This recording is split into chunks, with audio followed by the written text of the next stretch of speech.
Hey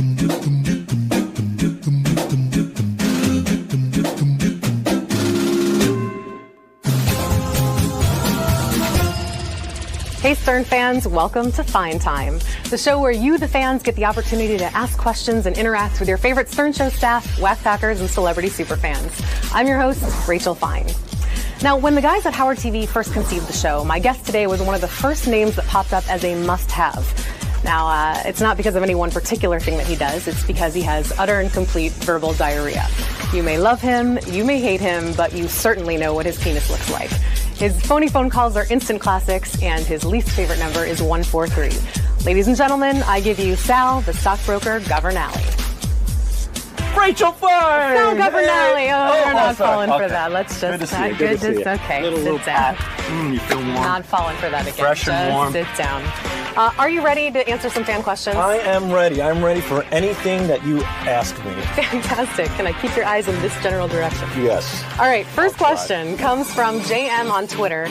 He wants to know, how did you feel when you got hired by Howard? Extremely excited, Rachel, but at first, to be honest, I thought it was a prank because Gary pranked me 5 years prior. You know, they got me pretty good on the show. I was working on Wall Street, and I was actually that day writing jokes for Artie Lang because he was doing the Donald Trump roast.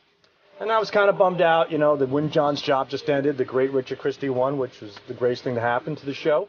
And I got a call like, hello, you know, Howard was thinking we'd like to give you a shot here. And I'm like, are you kidding me?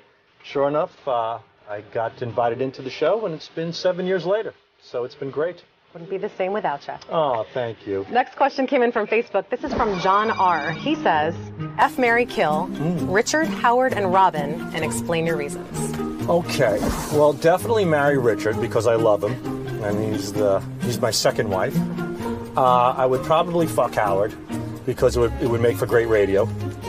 Robin, you won't believe what happened to me last night. What, Howard? Sal fucked me up the ass. Oh, my God, don't tell me that. Yes, he did. And I would, unfortunately, because of the game, have no choice but to kill Robin. That hurts. Sorry, Robin. That's crazy. Sorry to hear that. What's wrong with him? Only because of the game. Only because the game really getting into that. gives me no choice but to do it. Okay. Excellent. Moving on. Is she dead yet? She is dead. Next question is from Joseph M. on Facebook. He asks, what do you want to do once the Stern Show ends? You. Every night. So sweet. As long as Richie Wilson doesn't kill me. You're going to have to clear that with Richie. What do I want to do? I want to continue to write with Richard Christie, put shows together, comedy, perhaps work for a television show like Jimmy Kimmel, certainly pursue stand-up, and just continue within that vicinity, in the entertainment industry in some capacity. Sounds good. Maybe you'll be the next Ronnie Mund. I said entertainment. Next question is Kim S. also on Facebook. Kim S. She says, Sal, Yes. tell me one thing you love about your wife, really love, no jokes. Can you? Yes, of course. My wife is a spectacular and awesome mother. Really, really great. That's one. I could tell you a few. Give me another. I think she's absolutely beautiful. I think she has a great personality. And I also think if it wasn't for her, 80% of my material would be out the window. She always says to me that, you know, if it wasn't for me, you wouldn't have anything. And to some point, that's true. You know, the price that we pay for that is a different story.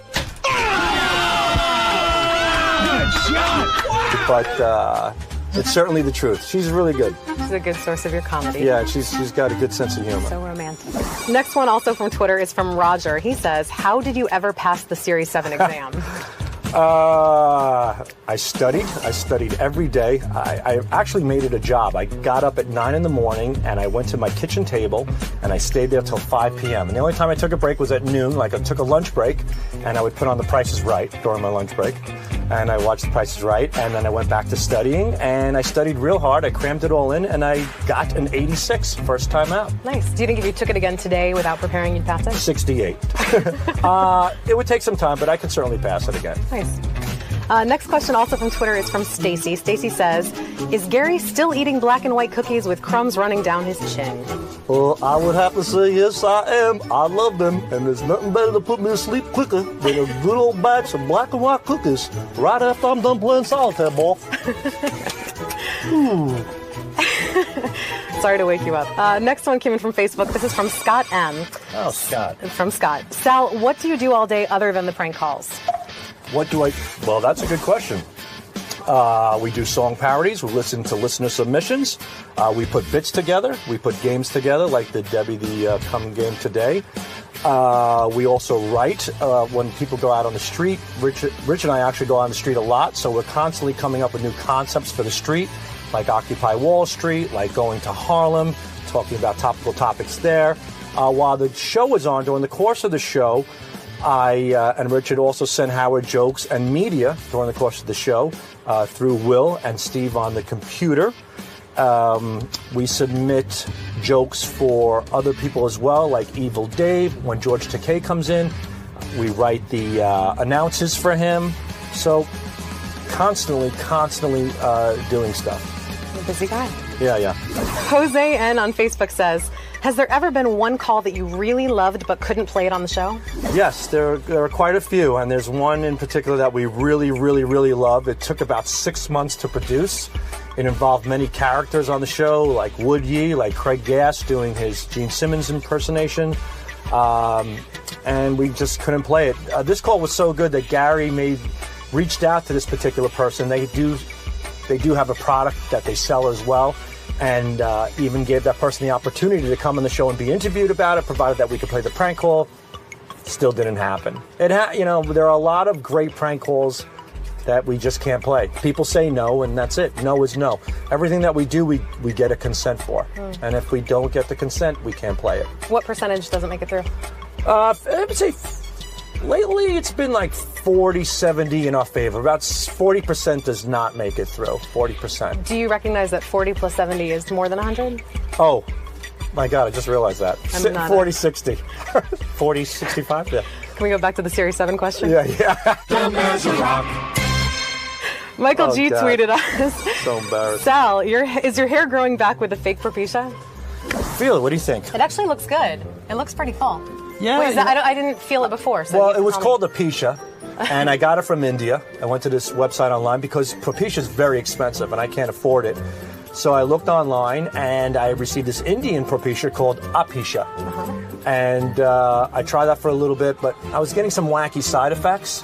So I stopped that, but what I'm doing now is I'm doing Rogaine twice a day. I do the Rogaine foam. Get right in the peaks, rub it in, go to the back. How's the back look? It looks good. Yeah, fill it up there. That's it. And then, and just the opposite on my balls and cock. It's nair. Gets all the hair out. So bald here, full there. It's a match made in heaven, ladies. Match made in heaven. Next is from Live and Uncut on Twitter. If you had to choose either your wife or Richard to live with for the rest of your life, who would it be and why? Wow, that is a great question. Sorry, buddy. But I'm going to have to live with you for the rest of my life. You pick me? Do I stutter, shithead? Thanks, honey. Well, I've had my wife for quite a long time. I've known my wife for 16 years now, and I've only known Richard for 7. So to be fair and to balance it out, I have to give him at least 9 more. So, yeah. Welcome aboard, babe. You're in. Thanks, honey. You're welcome, sweetie. Anything. I want to thank Sal for answering all the questions that you, the fans, provided. Keep sending your questions in via Twitter, Facebook, email, and video submission. And remember that this is your show, so don't screw it up. Until next week, I'm Rachel Fine, and I hope you had a fine time. I know I did. Thank you very much for that. Shut the cameras off. Jesus. Richie! No, Richie. Bye.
Hello. Xmas. Welcome. Yes. Are you excited, Borat? I'm very excited. Do you like, how do you feel about Howard? Who? Howard Stern. Who is this? He's a radio host Ah, very in nice. the US of A. Yes. And you're going to do a show today? Yes. How are you feeling about that? Very nice. And are you going to talk to him about your new movie? Yes. And what else? I do not know. I will have frivolous chit-chattings with him. And do they have radio shows like this back in your homeland? Yes, we have a radio. We have 18 radios. Do they have any hosts? Do they have a DJ? Yes, there is Johnny the Monkey. He do a show with Victor Hotelier. Excellent. I think Yes. I've heard of that. Yes, It's very popular. very popular. Who would you bring with you here? This is Azamat Bagatov. He is my producer. Hey, how are you? How do you say his name? Yeah, Azamat Bagatov. Oh, okay. Are you going to bring him in with Howard? Yes. Excellent. Young boy, let me alone. We need to prepare, make preparations. Okay. Go, go, go. Okay. Go away, gypsy boy. You want to be left alone? Yes, Okay. we need to make hand party. Okay. Borat is here, and Borat has a big movie coming out. It's called Borat: Cultural Learnings of America from Make Benefit Glorious Nation of Kazakhstan. Opening this Friday in theaters everywhere. Here is Borat. I'm just calling it Borat. You call it Borat the movie. It has a very long title, Artie. You have to say it all when you get a ticket.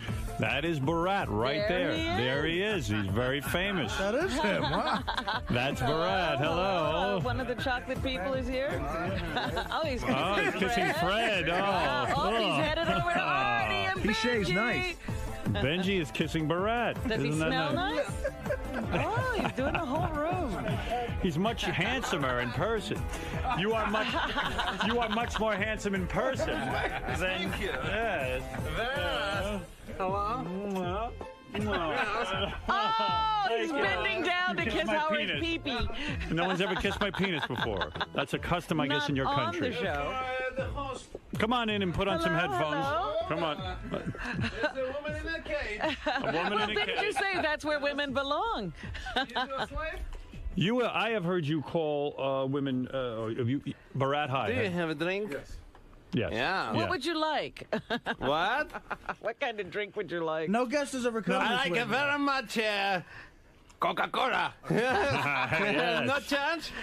No charge. No charge Yeah. whatsoever here in America. Very nice. First of all, congratulations on your new movie, Borat. That's an exciting thing for someone from a poor country like yours to have his own movie out, and I understand that this must be quite heady stuff for you, right? What? Right? You speak English He very speaks- well. Yeah. Yes. What? You must be shocked by Robin's appearance. You call black people chocolate face? Yes, she have a chocolate face. I see you keep her in a cage. Well, I get the feeling that Yes. you are fearful of black people or don't like black people. No, on my journey, I encounter some of these chocolate faces Yes. in a street. Yes. Yeah. And do you know them? I don't know. I don't know where you were. Right. And they were very interesting people. Right. Teach me talk like them. And also in Kazakhstan, we very much like a popular dancing Negro named Michael Jackson. Right. Yeah. Yes. So, Yeah. You know Michael him? Jackson, yes. He's You know, popular in Kazakhstan. what was the reaction? We like his new song, Beat It. What was it? We got that song years ago. I Yeah. imagine it doesn't get to Kazakhstan until Takes a while much to later. get Oh, there. you received this year ago. Yeah, 10 years ago, maybe, beat it. Whoa, whoa, whoa. Yeah. We have a lot of advancements here that you don't have in Kazakhstan. But, Yeah. We're already done with Michael Jackson. what was your reaction? You are done. We have many exports in my country, but one of them is small boys to his ranch.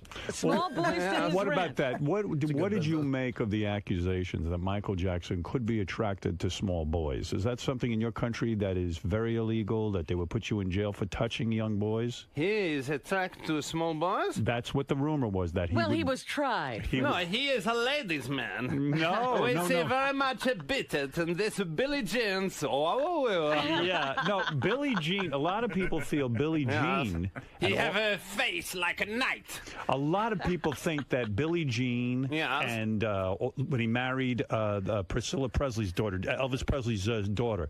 Yeah, they thought. Did her maybe, father come to the ceremony? No, he was dead. Elvis is dead. Elvis is dead? Elvis is dead. You don't know Elvis is dead. Elvis has been dead a long time. His culture is very different than Whoa, ours. the news is slow over there. Talk to me. I would like to say on behalf of Kazakhstan, we are very sorry to hear this news about Elvis. Thank you. Thank Very you. nice of you. We're all upset about it. What Yeah. about that, though? In your country, what do they do to a man who touches young children? Would they put him in jail, or would they do worse? Yes, a man who touch young children in a Yes. bad way. Yeah. Yes. This is illegal. It is. Right. You cannot touch young children in a bad way. You cannot play with a drum or fiddle with small hole. You can't I told you, go to jail. Unless, of course, it is the Feast of Shurik, in which case it is obliged. Oh, there's a big holiday where you can do that. Only one time a year. Talk to me about the Jews. There's in your new movie. Can we sing his song? Throw the Jew down the We've well. heard that. That's a very Yes. disturbing song. Yeah.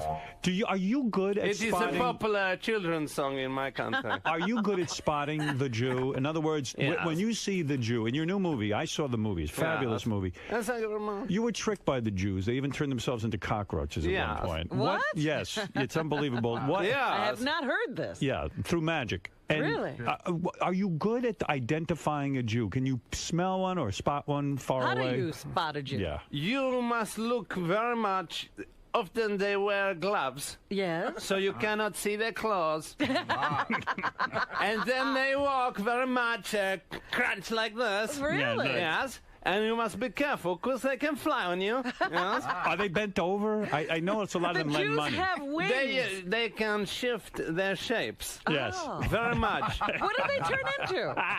Anything they want. We know, as you know, the world was created when Ukta, the great hawk, laid an egg over 1,023 years ago. Of course, yeah. And picked out all the countries of the world, starting with Kazakhstan, Right. before he went off to be and have another egg stolen by Nurjan, the giant Jewish mongoose.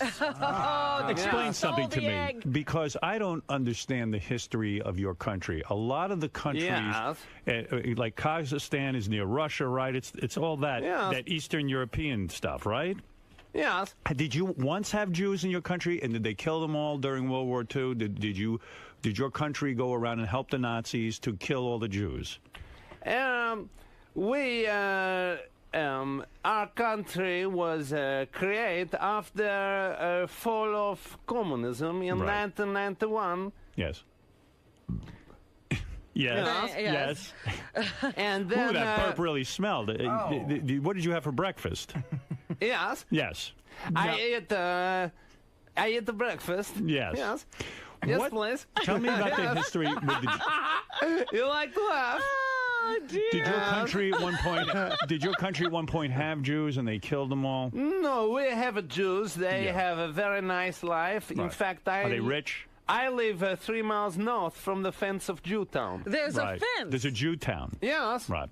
I want to test you and see how good you are at identifying Jews. I'm going to show you Yeah, pictures of no some. problem. I'm going to show you pictures of Hollywood celebrities. Some of Yes. them are Jews, and some What, of them you- are not. You have a Jews as celebrity? Yes. Not in your country. Huh? Hollywood is very much in the control of the.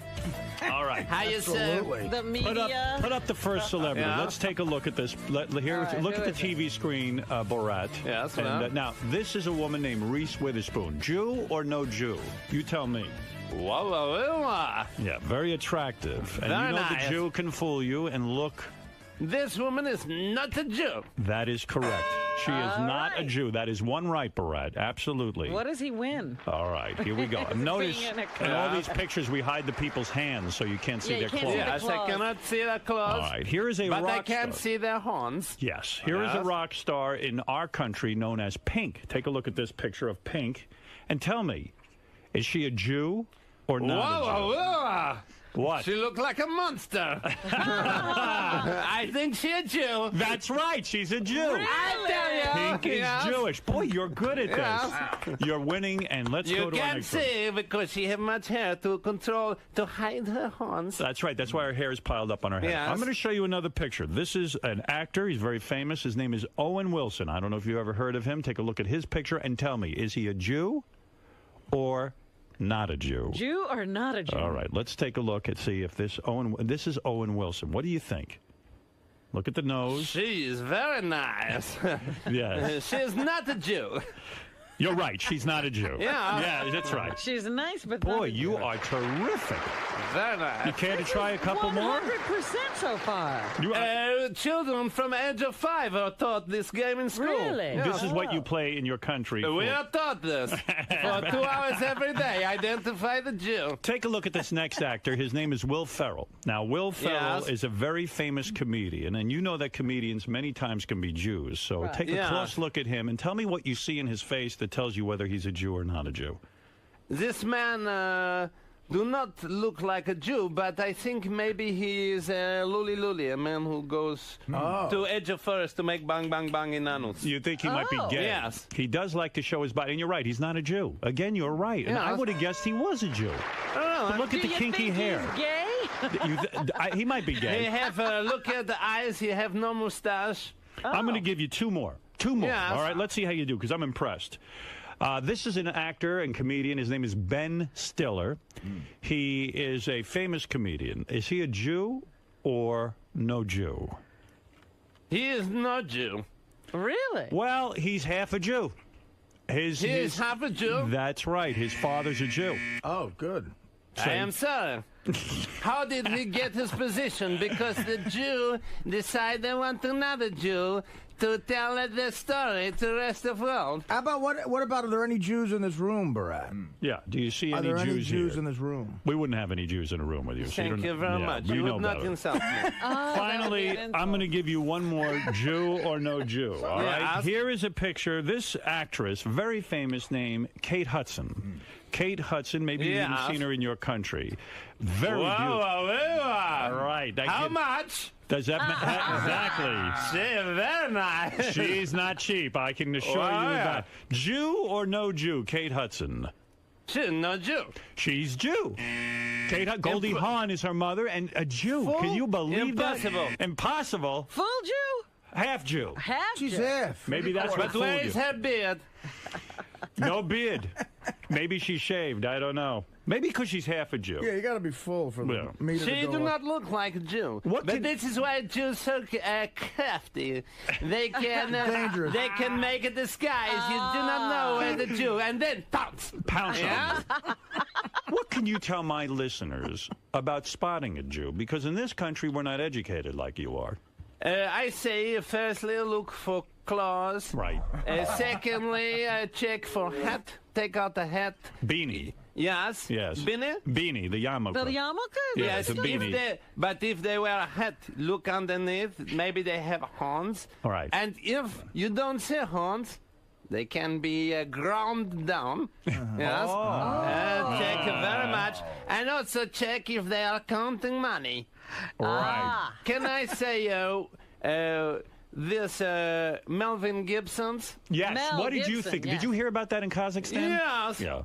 I would like to pronounce on behalf of my country that we fully support the statement by anti-Jew warrior Melvin Gibson. You like him over there, and he is considered a great man in Kazakhstan. We now, since statement, will be building a statue towards him. What do you think about in our country the rise of the black people? You got Oprah Winfrey. You've probably seen that on TV. Oprah Winfrey. This is a talk show host. She's the wealthy, one of the wealthiest women in this country, and she is black.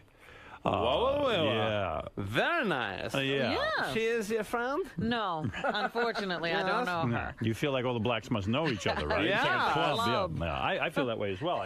I feel Robin knows Oprah, too. She's not telling us.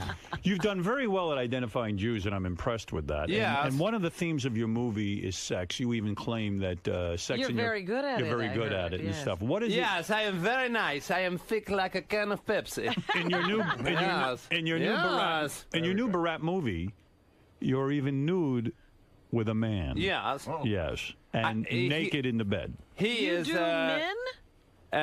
What? You have sex with men? No. No. No, I am naked with a man. Yeah. And I what's do not the make a purpose? sexy time with a man. No. Talk about sex in your country and talk about sex. Can I make clear this is a part of movie film where this me and my producer Azamat Bagatov, who I bring with me today. Oh, is he here? Yes. Oh, he's here. Yes. Oh, bring him in. Bring him in. Do you want to bring him in? If Maybe you want, don't. Yes, if you want, bring him in. We can bring him in. He is fat. He is fat. You were in bed with There this he is. man? Wow. Oh, my goodness. They're nude in the movie. The Oh, two of my them are nude. goodness. He is a fat. You two wrestle each other nude and do 69 on one another in the new movie, right? הוא אמר שכאילו שאנחנו עושים משהו ביחד. Yes. Yes, yes. Let me ask you about sex, if I may. When you... Azamat do not have so much sexy time anymore. No. The women in your country are very ugly, right? I mean, you fall in love in your movie with It's not true. Well, Pamela Anderson is gorgeous. Very nice. They don't Yes. have women that look like that in Kazakhstan. But we have Miss Kazakhstan, Karilgash Atmova. Uh-huh. Very nice. Yes. She have... we say we do not like when the teeth make standing. We like it more to make a dangle. Right. Oh. And many of our ladies, for a beauty tip, they attach rock to end of teeth. Right. Karel Gachatmova, she have make teeth that make dangle 1.3 meter. Wow. 1.4 including milk valve. Talk to me about what kind of sex you like. Do you like to mount a woman from behind? Do you like to get on top of her and face to face? How do you like to take a woman? What do you mean from behind? A dog style. Yes, in Kazakhstan we like very much sex position dog style. Right. Where the man stand upright, naked, and the dog stand like this. Right. I don't mean when you make love to a dog. You make love to dogs? No, I'm talking about when... Only on the Fist of Shurik. Okay. I'm talking about when a woman gets down on all fours like a dog. And I imagine with the hygiene in your country and the fact that bathing is not so easy, you could catch a whiff, a smell from a woman's ass, and that could be very bad, right? Yes. Yes. Well, is that a tough position for you to just get a smell of ass when a woman is in the dog position? You do not do a dog position with a woman. What do you do? It is considered impolite. Right. We like very much American position. 69 blowjobs.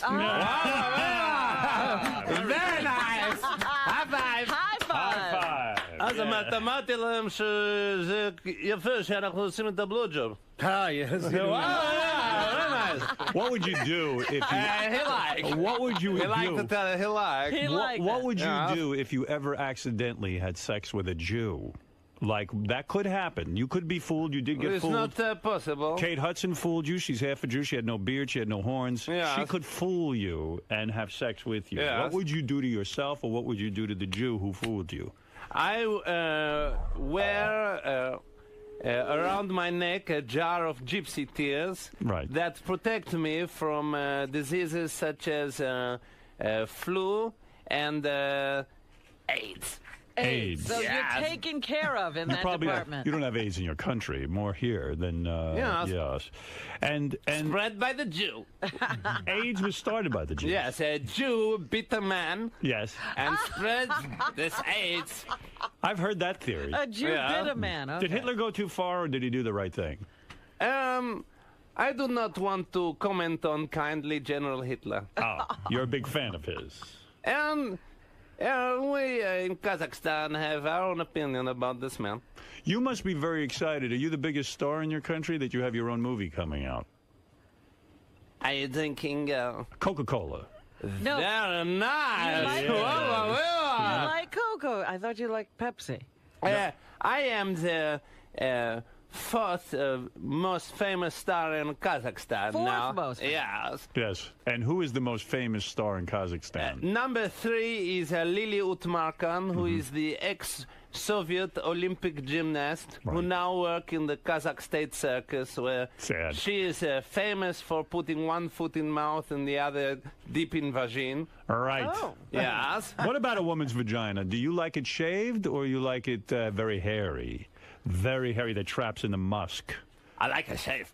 Shave? Yeah. Very nice. That's Very nice. Yes. very advanced. Robin, you shave the entire thing, right? I don't shave the entire thing. Yeah. Little You have a landing strip? What do you mean a land strip? Like a little Hitler mustache. Yes. Why? Have you ever, Just like a little hair. Her vagina hates Jews. have you ever made love to a black woman? No. Never. You would like to, though. Not so much this one. He's not No? offering me. Not He's this not one? offering me. Don't even worry You don't want about this it. one. Not so much. She look nice, very cuddly. She have a nice face. Right. Laughing all the time. Yes. But you're not Very interested. nice. You're not interested in her. But not so much for sexy time. No, not for no. sexy But time. for a wife, you would be good. Oh. You are strong on plow? No. You have history of retardation in family? No. You know- Very nice. Yes. Oh no, she's a Yes, good my woman. brother is retarded. She comes That's from what I heard. My brother's a retard. Your brother is a retarded person. isn't Yes. he? Yeah. And you try to buy an apartment where you could chain him up. Yes. Yes. Because why? He's very dangerous. He is dangerous. One time he break out of his cage and he Take over. jump on my sister and Raped her. yes. Yes, raped her. Yes. Do you use a rubber when you have sex, or do you know, a condom, or What do the you, minute? do you ever wear anything for protection over your penis, or do you like to go in straight away? You like to talk very much about the penis. Yes. High five. High five. Very nice. You are like a Kazakh man. Yes. Very much so. You would be very popular in my country. I identify. What about? I wear for protection on my penis. I wear a from leather that my father have used and my 12 brothers have also used. Yes. Yes. Very nice. Very nice. Well, your parents must be very proud, and your whole village must be proud of this movie that you made. Well, my mother is Mariam Tuliakbai, and my father is Boltok the rapist. Yes. Why Boltok the rapist? I don't He was understand he was that a name. rapist. He also was my wife. She is Mariam Tuliakbai, daughter of Mariam Tuliakbai, and also Boltok the rapist. How much money do you think this movie's going to make? That's the big thing. Box office in this country is one of the most important things. If you make a Yes. hit movie, if a lot of people go to see it, Would and you like to make another movie? Yes, but this movie already have been great success in my country. Right. Oh, yeah? Where it knocked the top spot away from a movie film King Kong. Yes. Yes. Yes. Which had been #1 film in Kazakhstan ever since it was released in Wow. 1932. That's impressive. Yes. King Kong is a fabulous Wow. movie. Wow, gorilla. Yes, Oh. and he takes the woman, Yes. and he wants to have sex with the woman, but she's Yes. too small. Very naughty. Yes, it's a great movie. You're absolutely right, and I welcome you to this country, and I wish you luck with this movie. I do. Thank hope, you very much. I hope it is a big success for both of you, and it's if He this is. was the producer or the director? This This is man, a producer and director, Azamat Bagatov. He is. Speaks no English. He also is a producer of other television programs, and he is the most experienced film producer in Kazakhstan. He personally, over the last 15 years, have watched over 12 movies. Wow, so he that's got to how be he the got his director. experience. Yeah. Impressive. Let's go to Jimmy. Jimmy is in Long Branch, New Jersey. You've heard of New Jersey, Barat? Yes. And the Mogazovic from Jersey. Yeah. Jimmy, go ahead. You're on the air. Hey now. Yes. Hey Borat, what's up, buddy? What? I heard this guy hasn't washed his suit in about 5 years. Well, He looks very he clean. looks terrific. Yeah, he really looks does. very Yeah. Wears clean. the same suit. And Barat, when he says, oh, sorry, go ahead, Alex. I want to congratulate Barat, and I want to wish him the best of luck with the movie. Thank you very much. I know it comes out Friday, and that is a Yes. big day for you. And we'll be following your success. I think the movie's going to be big. If it's not a success, I will be executed. I bet Really? in show business Oh, that that's can happen. terrible. But I was wondering if success would go to his head. If you're very successful, will you start sleeping with Hollywood stars? Yeah. Which star would you love to sleep with more than any other star that you can think of? I would very much like to sleep with this very pretty Hollywood starlet, Elizabeth Taylor. We see her new movie film, Cleopatra. Yes. Very sexy. nice. Yeah. Well, you might get your chance. She's a Jew. Oh. I would not like to live with her. No. Is she really a Jew, Robin, or did she convert? She converted, didn't she, when she married Eddie Fisher? So she's not a real She's Jew. no Yeah. Jew. It's Okay, good. Okay, good for you. Well, that is nice. Well, let me congratulate you. I wish you a lot of success. Thank you very much. I believe, Robin, this movie is going to do very well. I hope so. You learn about other cultures. Yes. I know in the movie, I saw it, I loved it. I saw you, even, there's a ritual in your country where you chase the Jew through the street. and Yes, throw the running Is of that the like Jew. a rite the of running, passage? The running of the Jew, is it called? Yes, the running of the Jew. Beautiful costumes and Yes. very, very exciting. Well, And I talked to a bunch of college students this past week, and they're all very excited to see your movie. Ah, very nice. Yes, And the that's who you college want. Kids love you. You want young people to see it because the young people go to the movie sometimes 2 and 3 times over and over again. Like a retard, they'll go see the same thing over and over and over again. Whoa, whoa, whoa. And that's what you need. Yeah. That's what Would you like to need. be #1 at the box office? What did mean a box office? See Barat in Barat, Cultural Learnings of America for Make Benefit, Glorious Nation of Kazakhstan, opening this Friday in theaters everywhere. And you should really go see this film. It is a great film. I believe you've made a great, great movie. It's a great accomplishment. He has no idea what you're saying. No, He's but got he a can. blank look on his He face. can see that I'm sincere. Mogę zrobić, żeby domowy u Ameryki się Thank you. You're welcome. And let's go to Kyle, who wants to say hello to Barat and wish him luck. Yes, Kyle, in Orlando. Oh, what's up, Borat? How you doing, my man? What? Would Hey, what up, what up? Yes? you ever like to get a hold of Robin's big black melons over there? He He said, said no. he said he's not attracted to Rob. I'd make a nice wife. Well, apparently, you don't have sex with your wives. Not so much.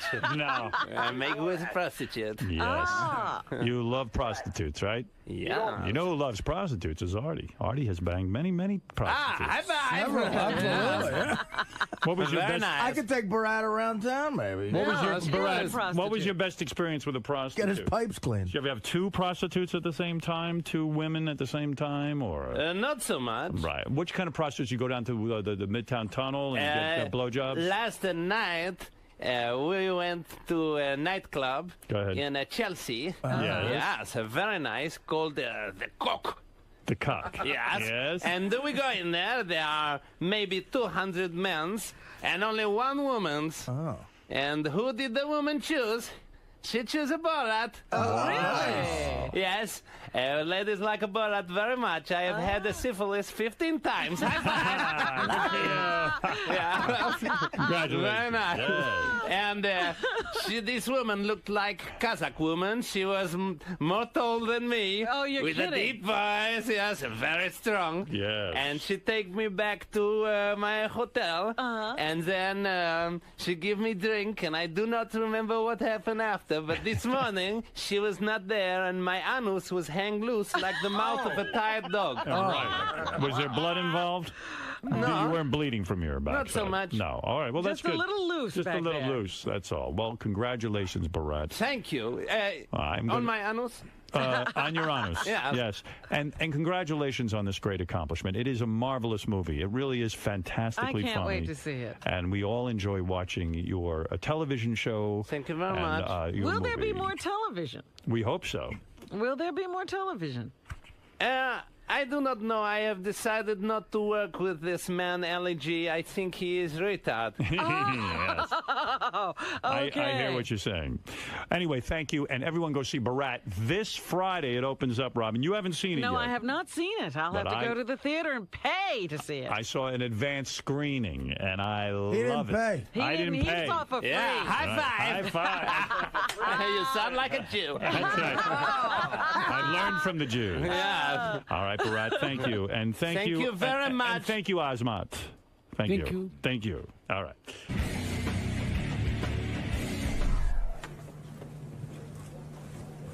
Oh, Gary, I was. You know what? You know, Britt, we're just gonna have him talk to her first. Okay. All right, it's fine. Alright, how was it in there? Very nice peoples. What was it like to meet Mr. Stern? Which one was he?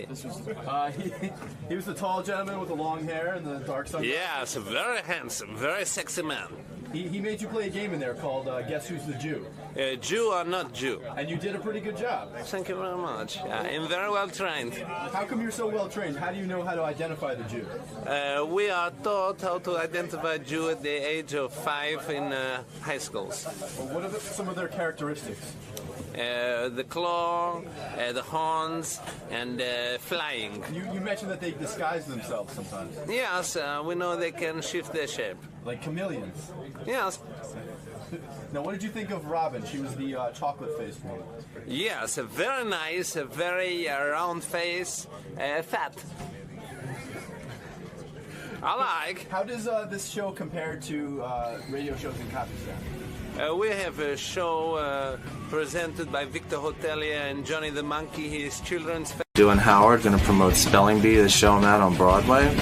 And then Howard wants me to do a bunch of impressions, so I'm going to peel off 20 or 30 of them and drink some coffee, go out and have a cigarette afterwards. It's going to be a good morning. So you're ready to hang this morning? I'm ready. I'm going to... If he wants to do some impressions, I'll do a bunch of them. I'll just start going. That's what he loves. He's worried about with some comedians, it's like putting them on the spot, but you seem... No, I know. I'm a performer. And you're ready to perform. Yeah. I got my coffee. I had a Red Bull earlier. I'm doing pretty good. All right, cool. We'll see you. Have another Red Bull, and then we're really going to go. Hit the roof. Yeah. All right, man. We'll see you inside then. Sounds good. Darrell Hammond's here, Robin. He's Darrell Hammond is the real talented guy on Saturday Night Live.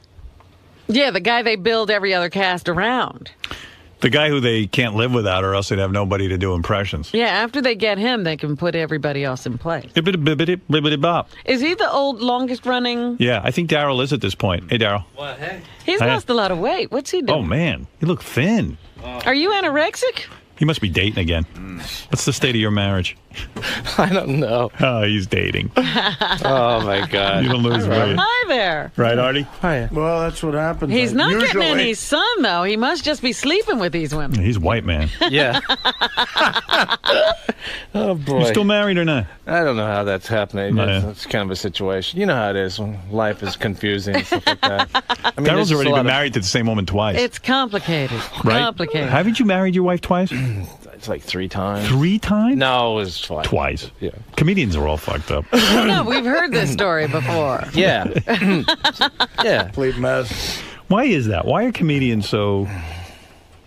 You don't consider yourself, do you? Oh, yeah. Oh, But I'm not even that funny. I can't do impressions. Stop it. I'm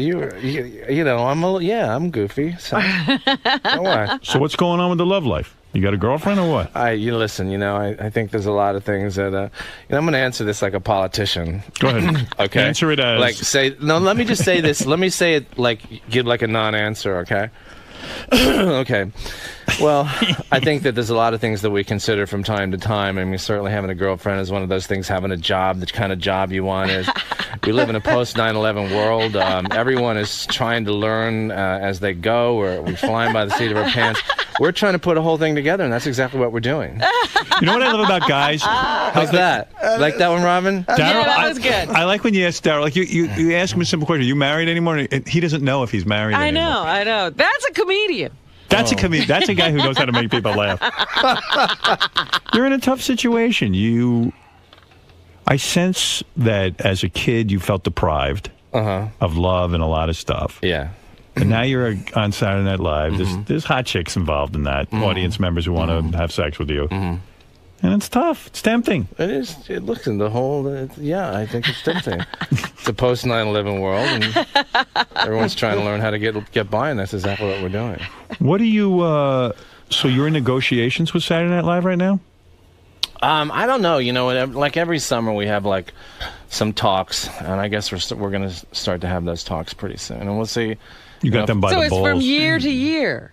Yeah, and it's not like a weirdness to it. I mean, we've known each other a long time. Who handles it? Lauren himself, or he's obviously overseeing the whole affair. Yeah. There's a lot. So what's the hang up? I mean, you want a lot more money and they don't want to give it to you? It's not even a hang up. We haven't even started talking about it. We talked about it, and we're leaning in that direction. But I mean, there are lawyers coming in, and you're in the driver's seat. Listen, not too many guys can do this list. What do you got over Bill there? Clinton, Al Gore, Giuliani, Jay Leno, Barney Fife. You do Hillary Clinton, she seems to be a front runner. You don't do any women. No. There's Is no she women the on front here. runner? Who knows? I just I thought want I'd to come throw back in like if in a you could month do. and do some more for you. There's a couple I'm going to learn coming up Yeah. there, I think. Yeah. You don't do Barack Obama yet. No. But I want to come back. If you guys, when I do Caroline's in a month or something. But Who are you working on?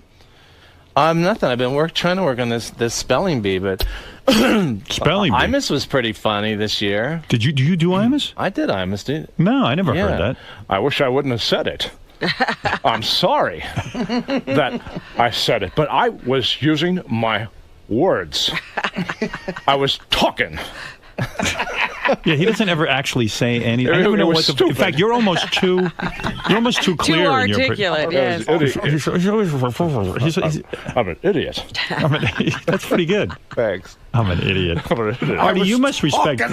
Artie, you must respect I was Daryl. talking. Because Artie had to do impressions for Mad TV all the my time. God, and you said it was just torturous. The hardest thing ever. Yeah. I mean, they would make you listen to tapes, and it was so funny. I could get it right before a take, maybe if I heard it, and I go, Right. all right, I got the voice for 10 seconds.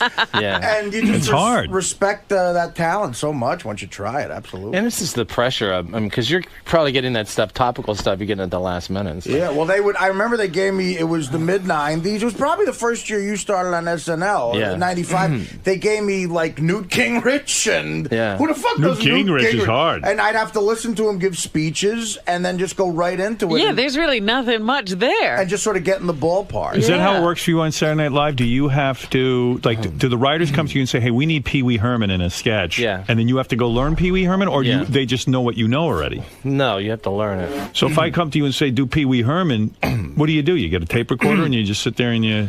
Yeah, you just sort of break it down into the different, it's everyone talks in like 2 or 3 different ways. Like Pee Wee, what was Pee Wee have? He had that sort of thing. Look, Alexis, I like you. Like you. Like you. You know what I mean? But is there anybody Bite me. you What? ever found that you couldn't do? You just couldn't sure. get a handle on? Yeah, just too many to think about. I mean, Really? you run out of time. So you have Saturday Night Live by the balls, because how many guys are there in television who you can go to consistently, and it's not even just like doing an impression. Right, exactly. It's not even like just doing an impression. It's like when you do Jesse Jackson and stuff, you make me laugh. I mean, you also have to. It's got to has sort to of be funny, You got to yeah. tap into the essence of what makes that fucking guy funny. Sometimes a dead-on impression isn't funny because it's too good. You got to You got to pick out a funny angle. Like Artie this morning said, I can do Jesse Jackson for one sentence. Like one sentence. But to do the sentence. It's I think government mandates for a minority citizen. I think it's... That's it, though. And then I kind of lose it, but it's like a minority citizen. You got to bounce off those T's. Yeah. Opportunity. You must take it as an opportunity. That might be his Well, let Daryl do it. Jesse Jackson it's might the be best my one. favorite But impression it makes me- ever. Yeah. Give him a lesson. Oh, yeah. Especially with the blackface, too. My God. I sort of set that apparatus in motion. Made good judgment. But not only that, it made good sense to have a hearty breakfast. And Unbelievable. make good judgment, but not only that, certainly made good sense to have a hearty lunch. So you could do that all day. Yeah, That's that's I studied unbelievable. him for like 5 years. That's like the most of anyone I ever studied. But you got the whatever it is that makes you laugh about you. He got it. You know what else? Another trap What I could fell your into wife was not like about you? What? Wait, what did you say? No, I was saying what a trap I fell into with impressions was sometimes I would imitate a guy doing the imitation. Like Right. you'd steal the funny angle they thought of. Yeah, I see like that I with- had to do Ed McMahon once, and I found myself just doing a bad impression of Phil Hartman doing Ed McMahon. Yeah. I kept going, "You are correct," and that's I know, just that's hacky and awful. But Well, I see that with like a president. A president gets into office, and then there's one guy who figures it out, Yeah. and then everybody does his impression. Right. You do Bush? No, you don't do Bush on SNL. I never did Bush. No. But there's some other guy who does Bush. Mm-hmm. And I see with him, he struggles with it. It's not that easy to hold. Who does him really good? There's a guy. Isn't a guy in SNL does him right now, right? Yeah, Jason Sudeikis does a great job. Oh, he does? Mm-hmm. Yeah, you just have to say that. But I mean, Daryl's so funny. You must be funny at home. What are you not you're a pain at home? Is His wife thinks he's real funny. Yeah. Keep going back. Daryl's back like to a that tough, part. I forget your story each time, but it's always like you had some fucked up childhood. Yeah. And you were drinking all the time. Yeah, I was in trouble and breaking my nose. You know, comedians do with spouses. Breaking your we nose. find the one spouse Broke or my the nose person that 3 doesn't think times. we're funny. You broke your nose 3 times? Yeah. What do you mean you're breaking your nose? Well, I did. I look like I have a nose that's been broken 3 times. Well, not you. mine is fake. I have like a fake nose. This was rebuilt completely. Really? Yeah. This is. Was that from the drinking years and the drugs? Yeah, I mean, one time I got hit by a baseball, and then they rebuilt it. It was kind of the same nose, but then I fell and hit it on a doorknob once. Drunk? Yeah. Yeah. Oh my God. That's drunk. A You doorknob. break your nose on a doorknob. Oh my God. Yeah, I was working on a ship, right? And I'm running there on the deck. It's the night. It's the middle of the morning, and we're gonna catch fish over the side of the boat. And Wow. a doorknob on my nose. The other time I fell down some stairs and on my face. You were a sloppy fucking drunk. Yeah. Are you're still sober. You haven't had any relapses. Yeah, no. I mean, I've got a few years now. You know what I read about Daryl? The reason he wears black all the time, it's you're in mourning for a friend? Where did you read that? Listen to this. This is what it says. Daryl says he wears black to honor a close friend who died in 1991. He says his friend's death caused him to start drinking and using drugs again after a 6-year hiatus. Well, Wow. I don't want to say that. I want to say that I stopped doing all the things that I sort of set that apparatus in motion. Many people, many languages, You must have loved many this guy. cultures. See, I think people who say they wear black because they're memorializing someone, just too lazy to go out shopping Yeah, for it's clothes. probably I think sounds so. Yeah, you cool just want to make it say, a non-issue. yeah, right. Say I'm just sort of like giving up on what I look. I'm not going to look the way I want to look, and that's it. Well, that's the end of it. You're a big Yankee fan too, huh? Like Yeah, Artie. sure. You got the Yankees hat on. Oh, the Look whole at that. thing, the whole thing. Artie, you bet you're jealous of that hat. I found something. Why are you playing taps? Your friend died. Yeah, takes us a while. Darryl, were you a great baseball player yourself? I heard a rumor that you were a great pitcher or something. Nah, I was pretty good until I got up to college and I started throwing the hard sliders, and then. Really? Yeah, I was pretty good. I mean, I made it to junior college, let's say. I mean, that's as far as I went. Go back to your negotiation with Saturday Night Live. Okay. So I thought now. we're talking about the dead guy. Oh, yeah. We got to get. Where is that dead guy? Is he still dead? Yeah, he's Who is this guy? Who is this guy to you? it was just a guy. He's a good friend of mine, and He died. yeah, he died. How did he die? Very, Very unfortunately. it was very unfortunate the way it happened. Wait, everything's Really? a secret with you. I know, it's like odd. What did you didn't kill him, did you? Did you kill this guy? No, Is that why you feel bad? no, I didn't kill the guy. He, He killed himself. yeah. Yeah. So listen, that's Everything is sad in your Sad life. with you. no, it's. You don't even know if you're married. Huh? You living at home? Where are you living right now? I don't know. What? I got a doesn't know. place. I Do you have a place? Oh, you're living in your own I place? got a place uptown. I ran into you up there at Reebok one day. Do you remember that? Oh, yeah, that was a long time ago. Yeah, it though. was like a year ago. Oh, this is a while. It's been a year. You should never get married again. You're not No. good at it. I'm not really good at that stuff. I'm No. not the loving kind. No, if you've been married 3 times to the same person, it's You're ridiculous. still married, right? No. I'm But you're divorced. happy. I'm engaged. Yeah. Yeah, I'm happy. Yeah, but you're pretty good at it. Yeah, but I don't keep marrying the same woman over and over Well, again. listen, I'm not. I know There's a lot better of than things that. I'm not good at. There's not, How do you make that move? Like, how did you end up like divorcing and then getting remarried? I don't know how it happened. To be honest with you. Like everything is happening and Daryl doesn't know how. Yeah, that's the way I'm playing it. That's the way we're working it today. Yeah, what gives you the confidence to say it's going to work this time? The same person. Yeah, who sit here together? What is that making you laugh? Yes. I like it. No, Now, here you go. Like, many languages, many cultures, many people. Who's it here together? Who can what? It's so great. Oh, never mind. It's terrible. See, I would think if I was his wife and I was mad at him, I would just say, do Jesse Jackson. Yeah, Everything would it'd be fine. all over. Yeah. There'd be no more argument. One day, if you ever really want to make me happy, just come in dressed up as Jesse Jackson and let me interview you as Jesse Jackson. That would be so great. I guess you could call NBC Publicity, and they'd totally do that, right? Really? Sounds like a fun thing. I never think you like doing your impressions on the show. Like, it's kind of like you do them reluctantly. Why? I don't know. I think all impressionists don't want to do them. Like they're right. Like, You want to be like a serious actor or something? Like one time, I just want to go down your whole list and have you rapid fire do them all, and that would be like one big orgasm for me. I could peel off about 20 for you. Could you? If I mention people, would you do that for me? Please, just try it. It's probably better for me just to peel off a bunch. Really? Because I can't. All right, go ahead. Peel off. Half of those. You don't do anymore. I can't even remember doing them. It's a shame. Yeah, but I mean, I could work it back. Who would you up. peel off? Let me hear you. Please peel off. I swear I will come on my let pants. me peel. We did Pee Wee, right? Yeah. Let's say how do we do Pee Wee? Okay. Popeye.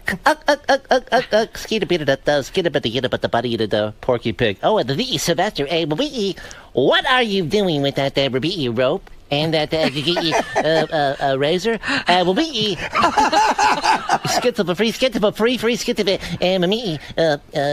manic, depressive or something. Okay. Were you able to do those as a kid? Yeah. And were you like popular because of that? Yeah, I used to do like coaches and stuff. Oh, that's so good, man. Barney 5. Andy, I didn't mean to shoot Aunt B.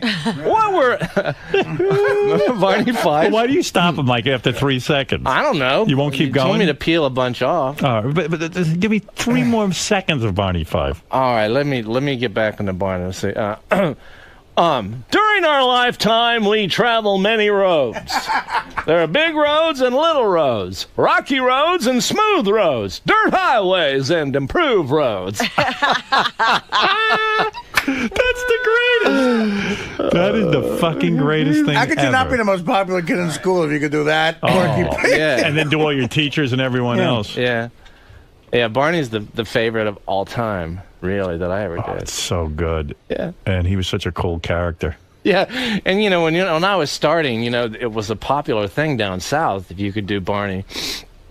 And of course, I didn't know what to do. I'd be up on stage, I'd be so scared, so I'd start doing blue stuff, as Barney. Just ridiculous stuff. Andy! Oh, Andy! Hope he's out in the backyard bopping his baloney. Andy! Oh, Andy! Just stupid stuff like that. But people, Did you get any more graphic than that? No, I think Bob the Baloney was like. Because then it's too over the top, right? I think so. You never resorted to going down that road, the real blue material?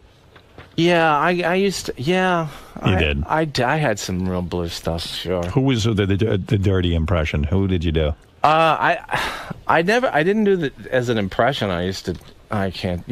Barney never ate out Aunt B. This is the thing about when I come on the show. I always think I ain't saying nothing today. Get me? Nothing. All right, wait. But you end up getting it out. You're getting everything out of me. It's like it's useless. Just come in and spill. That's all. What is the thing? It was letters to the Penthouse Forum. I used to do the letters to the Penthouse Forum. And as who? Just as different voices. Like who would you do? What? I don't know. I would just throw in different voices. I need an example. Dear Penthouse, I never thought it would happen to me, but I was skydiving at 1,500 feet the other day when, lo and behold, my skydiving partner turned out to be a man, but not a woman. Imagine my surprise when she sidled over to me and made a unzip my fly and engulf. Who is that? I don't know. But that's not. Who's that an impression of? It wasn't. It was just something just a character. But why did you never have like Barney eat out Aunt B or something like really intense? There you go. Oh, Barney's eating me out. That was pretty good. Who was that? That was me. That's Oh. He does women. The whole Hells Angels are raping me. Didn't you used to do Lou Ferrigno? I do a good Lou Ferrigno. I think I remember. Let me do a few seconds of that. Why don't you? I wish you would. Why don't you riff a little bit? What I would do is eat oatmeal 4 times a day. two pineapple on oatmeal with dates. What? Dates. Mm-hmm. My father would say to me, Dewey, right. Dewey, you can be the world champion. He was the one. Robin, don't laugh at that. But I would eat the pineapple, oatmeal, for Dormeal. Pineapple and oatmeal? Dormeal. Yeah. Donnie. That's terrific. And if I ever done that, I would be on the Donnie Garson now. Yeah. Pineapple. Ever. The pineapple. I've done that for Lou Ferrigno. I know. Yeah. Didn't go over Thank that goodness big. he can't hear. Oh, seriously, he didn't like it. No, he liked it. He, I don't think he could hear it that good. Yeah. I don't know if he knew I was that good. He doesn't even know what Howard's doing. Yeah, Howard, I think, once tried it on the phone. Oh, Andy! Oh, Bonnie, suck my enormous clit. I could see some real angry If you took that out on stage tonight, it would totally kill. It's funny. Barney's funny. Somehow it wouldn't go over. I know that. Oh, Andy. So you're telling me that with your negotiation with Saturday Night Live... Yeah. Oh, did I interrupt you doing the 20 bits? Yes, you did. I know. Forget about it. No, I like when you do it. We'll do it. Just keep going, and then we'll jump back in. You're telling me your negotiation with Saturday Night Live. Yeah. You don't have the... Artie and I were trying to figure out how much money you're making. You've been... This will be your 13th season. If you sign, which you will, because you're smart. What did you think his salary was? After 13 years on SNL, I'd say between 20 and 25 grand an episode. Really? And we were all thinking it was more or less? I'm thinking... Is that good or bad? Here's a guy who's unbelievably talented. That's late night compared to prime time. Prime time, that's a low salary, That's like entry level prime time. Yeah. Daryl. Now, I could be completely wrong. I don't know. How many episodes a year are there? 20. 20. Yeah. Is Artie in the ballpark on this? Because it seems to me you could get a lot more money. I think it's an interesting question. You're saying you make more You than like that? it when I tell you the politician, don't you, right? I do. Is it possible to make... Because Lauren's a pretty cheap guy, infamously cheap. If Artie's Isn't he a Jew? Stop that. Ridiculous. If Artie's calculation is correct, that's about $400,000 a year, which is, hey, that's nice money. Don't get me wrong. Yeah. But you're a television crazy, star. The show is kind of almost built around you in a sense. You're the go-to guy whenever they need the new impression. And Here's why there's no funny. justice in that, because Eddie Dumbfuck on Scrubs is making 40 grand, right? And he started at 30, right? You know what I mean? Like that's. And again, I went from Mad TV, which was $8 grand a week. My first year at Norm was 30 grand a week, and I was doing nothing. Right. And adding nothing to television. I mean, there's no justice in that sense. Now, 13 years, that's territory no one else has ever been in. Maybe I'm wrong, but I would think it's... And this is network. Are you the highest paid guy? But it's late night. It's AFTRA, not SAG. It's a different thing. What's really weird to me is, like, I don't even think of myself as, like, an impressionist. It's like a Saturday Night Live thing. This has all been about Saturday Night Live. Yeah, but you do impressions. I know, but you learn them. It's like you learn them in a few days. It's not that easy. So that's a talent, man. Could you imagine going to... Forget the ones he can do. Could you imagine going to a guy and saying, look, we need this because he's in the news this week, and he gets it? I know. That's what I'm saying. They need him. They usually throw somebody out of there after a couple of seasons. So he's got to be $100,000 an episode guy. Come on, Daryl, out with it. That ain't late night network TV, Robin, unfortunately. After 13 years? Daryl? I don't know. Come on. I wish you would. How are you doing financially? What are you going to do to me if I don't tell you? I'm going to make you do 5 more. Either do 5 more good impressions. All right. How about Ted Koppel? All right. Let's hear Ted Koppel. See my hiney big and shiny makes you giggle to see it wiggle. How's that for you, brother? That's beautiful. I love it. All right. I'll tell you where Daryl makes his money, though. Where I think. Corporate. Absolutely. Because he's good enough to work clean. He could do impressions, and he's on the biggest comedy show of all time. I bet corporate-wise, that's the 6 figures. Do you do voiceover as well? No, I never did a voiceover. Why not? You're kidding. Why aren't you doing cartoons? And it's strange because I've been to lots of auditions. I never got And you don't get them? Never. Wow. I'm sure I've been to 100. You got to be shitting me. No one hires you to do a voice on a commercial? No. Or in some of these stupid movies they get everybody to do? I mean, maybe something's wrong. Does your agent ever say to you? Does your agent ever say to you, "Listen, you motherfucker, get in there and land this audition"? What the fuck? What's wrong with you? What the fuck is wrong with you? you? Why aren't you in Shrek 2? You can't do a goddamn parrot like Gilbert Gottfried? You with your fucking porky pig You could use your Andy of Mayberry voice as a parrot. In other words, when you go in, let me manage you. Well, When do it. You should have a million voiceovers. Yeah. When you go in and they say we need the voice of a turtle, Yeah. just do your Andy Mayberry impression. The Barney Fife, and make him a turtle. Glub, glub, glub. Yeah, that's beautiful. Why are you How about that? Yeah. That's beautiful. All right, since you won't tell me what you make, you owe me 4 more impressions. I heard Ted Koppel. Who else did it? I'll tell you who you have on your list. Johnny Cochran, you used to do. Phil Donahue, Sam Donaldson, Bob Costas, Regis Philbin. I can't even remember any. Sean Connery. Do Sean. Yeah, that's a good one. Let's see if I can put one together for you. But I still don't. I'll take swords for. Sword. That's the weirdest thing. That's S words. See, I knew I was going to make a mark in show business. I just didn't think it would be, your mother's a whore. Famous titty. This is the line I keep doing with Sean Connery. You don't have to think about it, just nod. You know what I mean? Yeah. Just go back down. Thank you for laughing at that. Artie likes it. I love it. So Daryl is doing something called, he's in the 25th annual Putnam County Spelling Bee at the Circle in the Square. That's what you're doing. What is that, a play? Yes. Yeah, it's a play. How do, why, who knows that? You're making I've seen it. What? The Spelling Bee you saw? Yes. And you saw Daryl in it? I haven't seen Daryl in it, but I saw. Daryl's looking at me like, how do you not know that's a play? Right. I'm not looking at you like that. I don't know anything about plays. I don't either. Why aren't you doing movies? I did a couple, you know. I do Yeah. what they throw at me. It's a Broadway play? Yeah. Oh, no kidding. I'll go see you in that. Okay. What do? You do impressions in that at all? No. Come on, man. Do you do He's Jesse doing Jackson? a character. Yeah. Character? Yeah, I do it a What kind little of character? I don't What know. does that sound like? I don't know. It changes every night. What do you play in this spelling Play bee? this principal who's whacked out who got fired for something he did 5 years ago at school. And During the play, do you ever say, okay, now here's Al Sharpton spelling something? yeah, You never do that. I just say, I like to do Tony Soprano. It's a fucking spelling bee, you know. Do you do Tony Soprano? I think I did him once this, I did him once this year, but I can't remember. Oh. What? If you do me like a request, I'll get Do prepared. Tony Soprano. I'll get prepared and I'll come in. All right, okay. Daryl is in the 25th annual. I don't want you to prepare. Anyone who has to prepare for the show, I'd feel bad for. Oh. The 25th annual Putnam County Spelling Bee at the Circle in the Square in Manhattan until July 19th. We should go see that. Why don't you? Absolutely. Why not? I'll see that It's a again. funny it's play. a funny play, and you'll be great in it. And what do? You memorize all the lines? It's not like Saturday Night Live where you can have a cue card, right? Well, you got a lot of cards because you're calling up spellers and stuff, and plus I have music cues on there because I don't know how to do any of that. I'm practice like the first few nights it was hard on the music cues. Right. Yeah, I mean then I got all flustered and.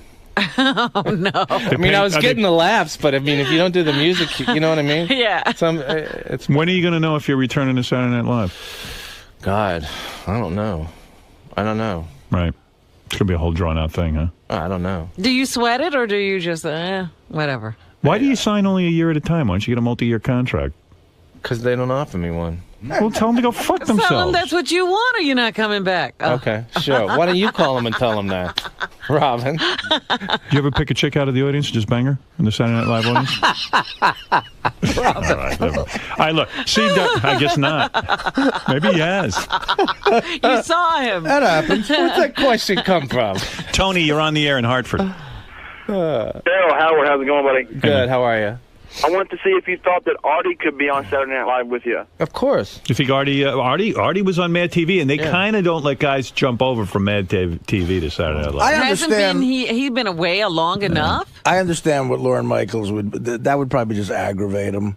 I Really? get that. I get that he would be annoyed by that. Like almost punishing someone. Like, no, I wouldn't even think of it. Artie is a hack, though, because Artie stole one of my stories. He stole something from you? Artie doesn't steal. From me. What was your story I stole? We were sitting in a White Castle about 12 years ago, and you were sitting behind us, and you stole my story about Yankee Stadium, where your dad threw you on the field. Are you mental, or are you... That was me. Okay. Hey, Joe, you're on the air. You motherfucker. You're on in Allentown, Pennsylvania. You're on the air with the star of the 25th annual Putnam County Spelling Bee. This man really has very little time for you, but he is willing to... I got plenty of He's time. very carried away with himself. Thank Hey you. now, good morning, everybody. now. How we doing this morning? What can I do for you, Joe, real quick? Daryl, I am a huge fan. My wife is the biggest fan of all time of Saturday Night Live. Uh-huh. How does it feel being in the room with the cast member, former cast member, of Mad TV, do you ever just sit back and laugh at what a pathetic excuse of a half-ass shitty sketch comedy show Mad TV was? You know, some people might have thought that show could have replaced when some people would say SNL. All right, this guy is trying to obviously disparage Artie. What in the world? Do you feel in competition with Mad TV? Is there a rivalry between you guys? Play each other in softball? Or no? That would be an interesting game. Yeah, softball league? No. Hey, Mad TV's been on for 15 years somehow. I still get checks, so. Go ahead, Chris. God bless it. Yeah? It's on Comedy Central. Go ahead, Chris. They're $80 checks. You're on with Daryl Hem. No, Chris? Guy fell asleep, probably. Hello? Maybe the guy had a good question. I don't know. Hello? Rick, you're on in Hamilton, New Jersey. Oh, this is Bill Cosby. How y'all doing this morning? There you go. Everybody does Bill Cosby, right? Do you do him? Oh, sure. No. You do? Absolutely. You never did Bill Cosby? Never. Why? Because everyone does him? Maybe. I don't know. I'd probably, I didn't get never the assignment to do it, so I never really learned it. Your Bill Cosby isn't that good, Rick. How about my Tom Brokaw? I'm out here with Jim Miklaszewski on assignment. Yeah, that's pretty bad, too.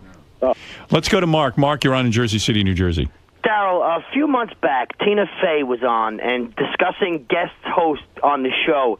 She wasn't necessarily a huge fan of Paris Hilton. Right. What was your least pleasant experience with a guest host? With Paris? With any of them. Any of them. Well, I always felt like, even though we were together for a week, I don't think she ever really quite knew who I was. And I always felt like when I would talk to her that she would kind of look at me like I don't know, you can't see it, but it was sort of like God, I can't, no.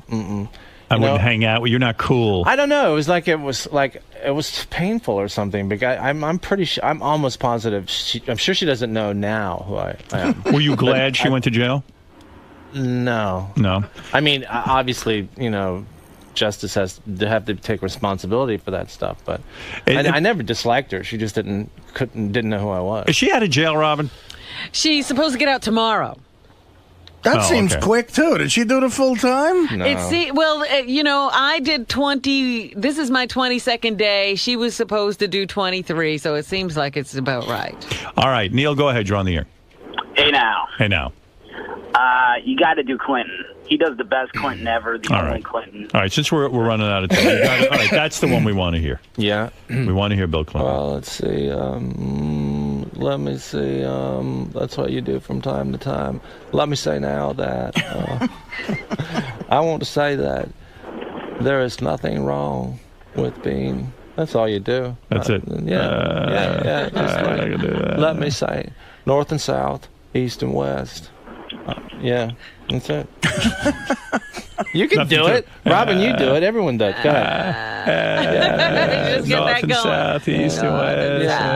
Yeah, I can do it, come to think of it. Yeah, you're not that talented. Now you've got a Clinton. No wonder they only give you $20,000 an episode. See, I think a lot of people do Daryl doing Clinton. Yeah, maybe. Yeah, I saw him when I met him one time at the White House, and I had never heard him do that. But he was talking to someone who's like, he gets right up in your face, and it's just incredible.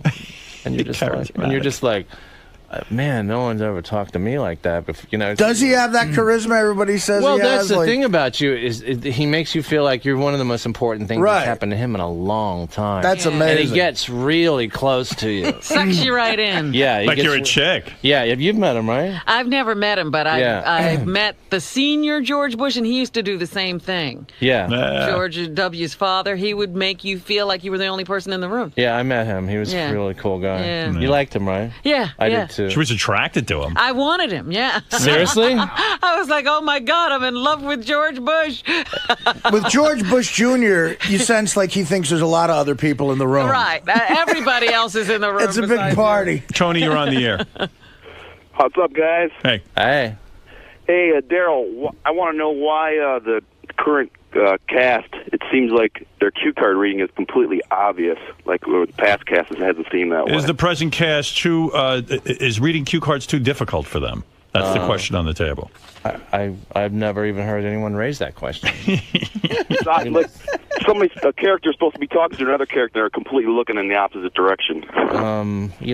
I'll look at some tape and I'll get back to you. All right, he's going to study the tapes and certainly. I'm saying, well, I like your very diplomatic answer to that. Yeah. Like a Yes, politician, Brett. I'll look at some tape. Television is an interesting thing. Anything can happen over television. I'll see It's how a Andy very, very Samberg's powerful doing. medium. Go ahead, Brett. You're on in Sparta, New Jersey.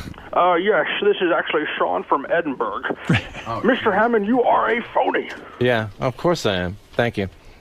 That's it? That was your Sean Connery? Oh, yes, that's pretty much all I have for today. Thank you. Thank you. Do you think that guy amongst his friends kills with that out like at a Sizzler on a Friday night? No. Yeah. I'm sure he doesn't. Tito, you're on the air in San Diego. One last question, then I got to move along. Go ahead. Daryl does a good Leno. I know that. Yeah, you've Really? done Leno. I've heard you do Leno. You do a good Leno. Do I? Yes. Leno. See, well, it's very exciting. Actually, even more exciting. No, but this is true. Oh, no, not making this up, ladies and gentlemen. This is so stupid. This is unbelievable. That is good. Yeah. That's killer. Here's something interesting. No, I'm not making this up, ladies and gentlemen. You know, Sears Roebuck. That's not selling McDonald's hamburgers. You know about this? Yeah, we know about it. What is this about Sears Roebuck? Sears Roebuck gonna start selling McDonald's hamburgers. Ooh, go to McDonald's. Ooh. I can see it now. Take a quarter pounder of fries. Why don't you throw in a pair of underwear to homemade McNuggets? I like when Jay does that whole thing about he always talks about his gee, I'm a comedian. Yeah, and if someone says, "Oh, you make a lot of money," he goes, "Yeah, write joke, tell joke." Yeah, write joke, tell joke. You like pay him, money. right? Tell joke, No, pick I up hate Jay. check. Why? I fucking check. hate Jay. Why? Why? Because he's a fucking liar. Oh. And not only that, he steals so much material from the show, but he isn't even aware of it. It's his writers. They just lift entire bits from the show. Okay, I could deal with that, but give us a credit once in a while, And the second thing is, this the way, we used to have this guy Stuttering John on the show. Yeah. Remember Stuttering John? And I'm really happy for John. John got a great job on the Tonight Show being the announcer. The guy does nothing all day, and I think they pay him a couple of $100,000 a year. Yeah. So I mean, I couldn't be happy for him. Yeah. But like, I used to do the Tonight Show all the time with Jay. Right. And I consider myself a friend of his show. I certainly brought a lot of attention to his show, and he's always done my show. So I'm not saying we're good friends, not like we hang out, but he's a friend, in the sense of the show. And he just goes ahead and he, like behind my back, grabs John, and like does a whole hiring thing. All he had to do was say to me, "Hey, I know this guy's sort of a major part of your show. Is it cool with you if I offer him a job?" I would have been like, "Are you kidding?" I would have been like thrilled. But he does it behind my back, and then he calls me up. He goes, "You're not pissed, are you?" I go, "Oh no, Jay, you just fucking hired one of my guys behind my back." He goes, "Oh, what's the big deal? I can afford to pay him." So I said, "And you can't." How'd that go? He goes, "I can afford to pay him, and you can't." Well, you do him better than I do. No. I'm embarrassed to do it in front of you. But I go, "Do you really want to hear this story?" You look bored during it. What? You don't want to hear it. Bored? How are you going to be bored on Robin, this show? do you want to hear this story? Of course, go All ahead. right, so I like watching, know it. listen to you tell it to Darren. Daryl's more fun when he's drinking. Oh, yeah. No, I'm just kidding. Everybody knows anyway, that. No, seriously, Daryl. Yeah. So he calls me up and tries to say, "Hey, we're still friends, aren't we?" I go, "You know what?" I said, "Jay, here's the problem with you." I said, "I happen to know that when Rosie O'Donnell had her own show, she took a couple of members of this Tonight Show staff, and you were fucking livid." I said, "I don't mind that one of my guys gets a job offer and gets to go somewhere else." I said, "It just seems to me that if you're going to sit and grab, the only announcer you can find is a guy from my show, and I find out about it after the whole deal is done." I said, "It might have been nice to give me a courtesy call and say you were thinking about doing this. Does it fuck you up in any way? Is there, or give me an opportunity to talk to my guy first?" I said, you're just sneaky. That's how you got this is what I said to him. "This is how you got the fucking Tonight Show in the first place instead of Letterman. You fucking sneak around in closet goddamn doors like a goddamn woman." I said, "Why don't you just balls up and do the right thing once in a while?" And then he turns to me and goes, "Okay, are we still friends?" I go, "Did you just hear what I said? I just called you a thief." Oh, my God. I called you a guy who steals shit from my fucking show to the point now you have to have Stuttering John? I said, what part of this don't you get? I'm fucking calling you out. Well, I guess that, okay, well, I gotta go. That's it. That's the last conversation I had with the dude. I told him off. Because I thought it was, I wasn't mad at John. And I really wouldn't have been mad at Jay if he just, give me a call. Well, it's hard for me because he was always, I don't know him. I mean, he was always really nice to me. Fine, yeah. Oh yeah, he doesn't. You don't have anything he wants. Yeah. Oh. There's no human being inside of him. If you think there's humanity in there isn't. He's a fucking robot. Yeah. And tell him that next time you're on. Yeah, let me see you tell him that. Do an impression of it. No. How would Jay Leno respond to this? Jay, you're a robot. Stop Go ahead. it. Jay, come on. I don't know. Well, come on, Jay. I said you're a robot. No, I don't. Come on, Jay. I don't know. Jay, I'm calling you out right now. You're a robot. What if Howard told Sean Connery Jay Leno was a robot? I don't know. All now right, I'm getting all confused and shit. I'm getting all whacked out. All right. That's enough. How about the character from the spelling bee? How would he react? I don't know. How would he react to It's Jay different Leno? every night. It's a little different every night. And I love you, man. You're I great. love you, always too. come in here, and I have, sometimes I get into feuds with people. I'm willing to talk about it. Yeah. We're going to take a break, and we'll be back. You ran the full gamut today, Dare. I did, but I like Howard, and every time I go in, it's always interesting. One of your... he likes me. I like him. You could definitely tell that, but in one of your Can impersonations... you tell that? Yeah, because he just, he likes to sit there and it's conversational. Yeah, I like him a lot. I always did. So we have fun. But one of those impersonations, your Leno impersonation, Yeah. it led to like a full 10-minute tirade about Jay. Yeah. Is that super uncomfortable for you? You looked kind of uncomfortable sitting there as he ripped apart yeah, Jay. because I've always had a really good experience with Jay, and yet, that's always been my experience. So. What about from Howard's perspective after hearing that story? If everything he said was exactly how it happened, would you feel the same way about Jay? I wouldn't be able to comment on something like that. An update for us on Howard 100 News. Steve Langford is considered a top reporter in the Howard 100 News team. Just some of the stories we're working on in the Howard 100 newsroom.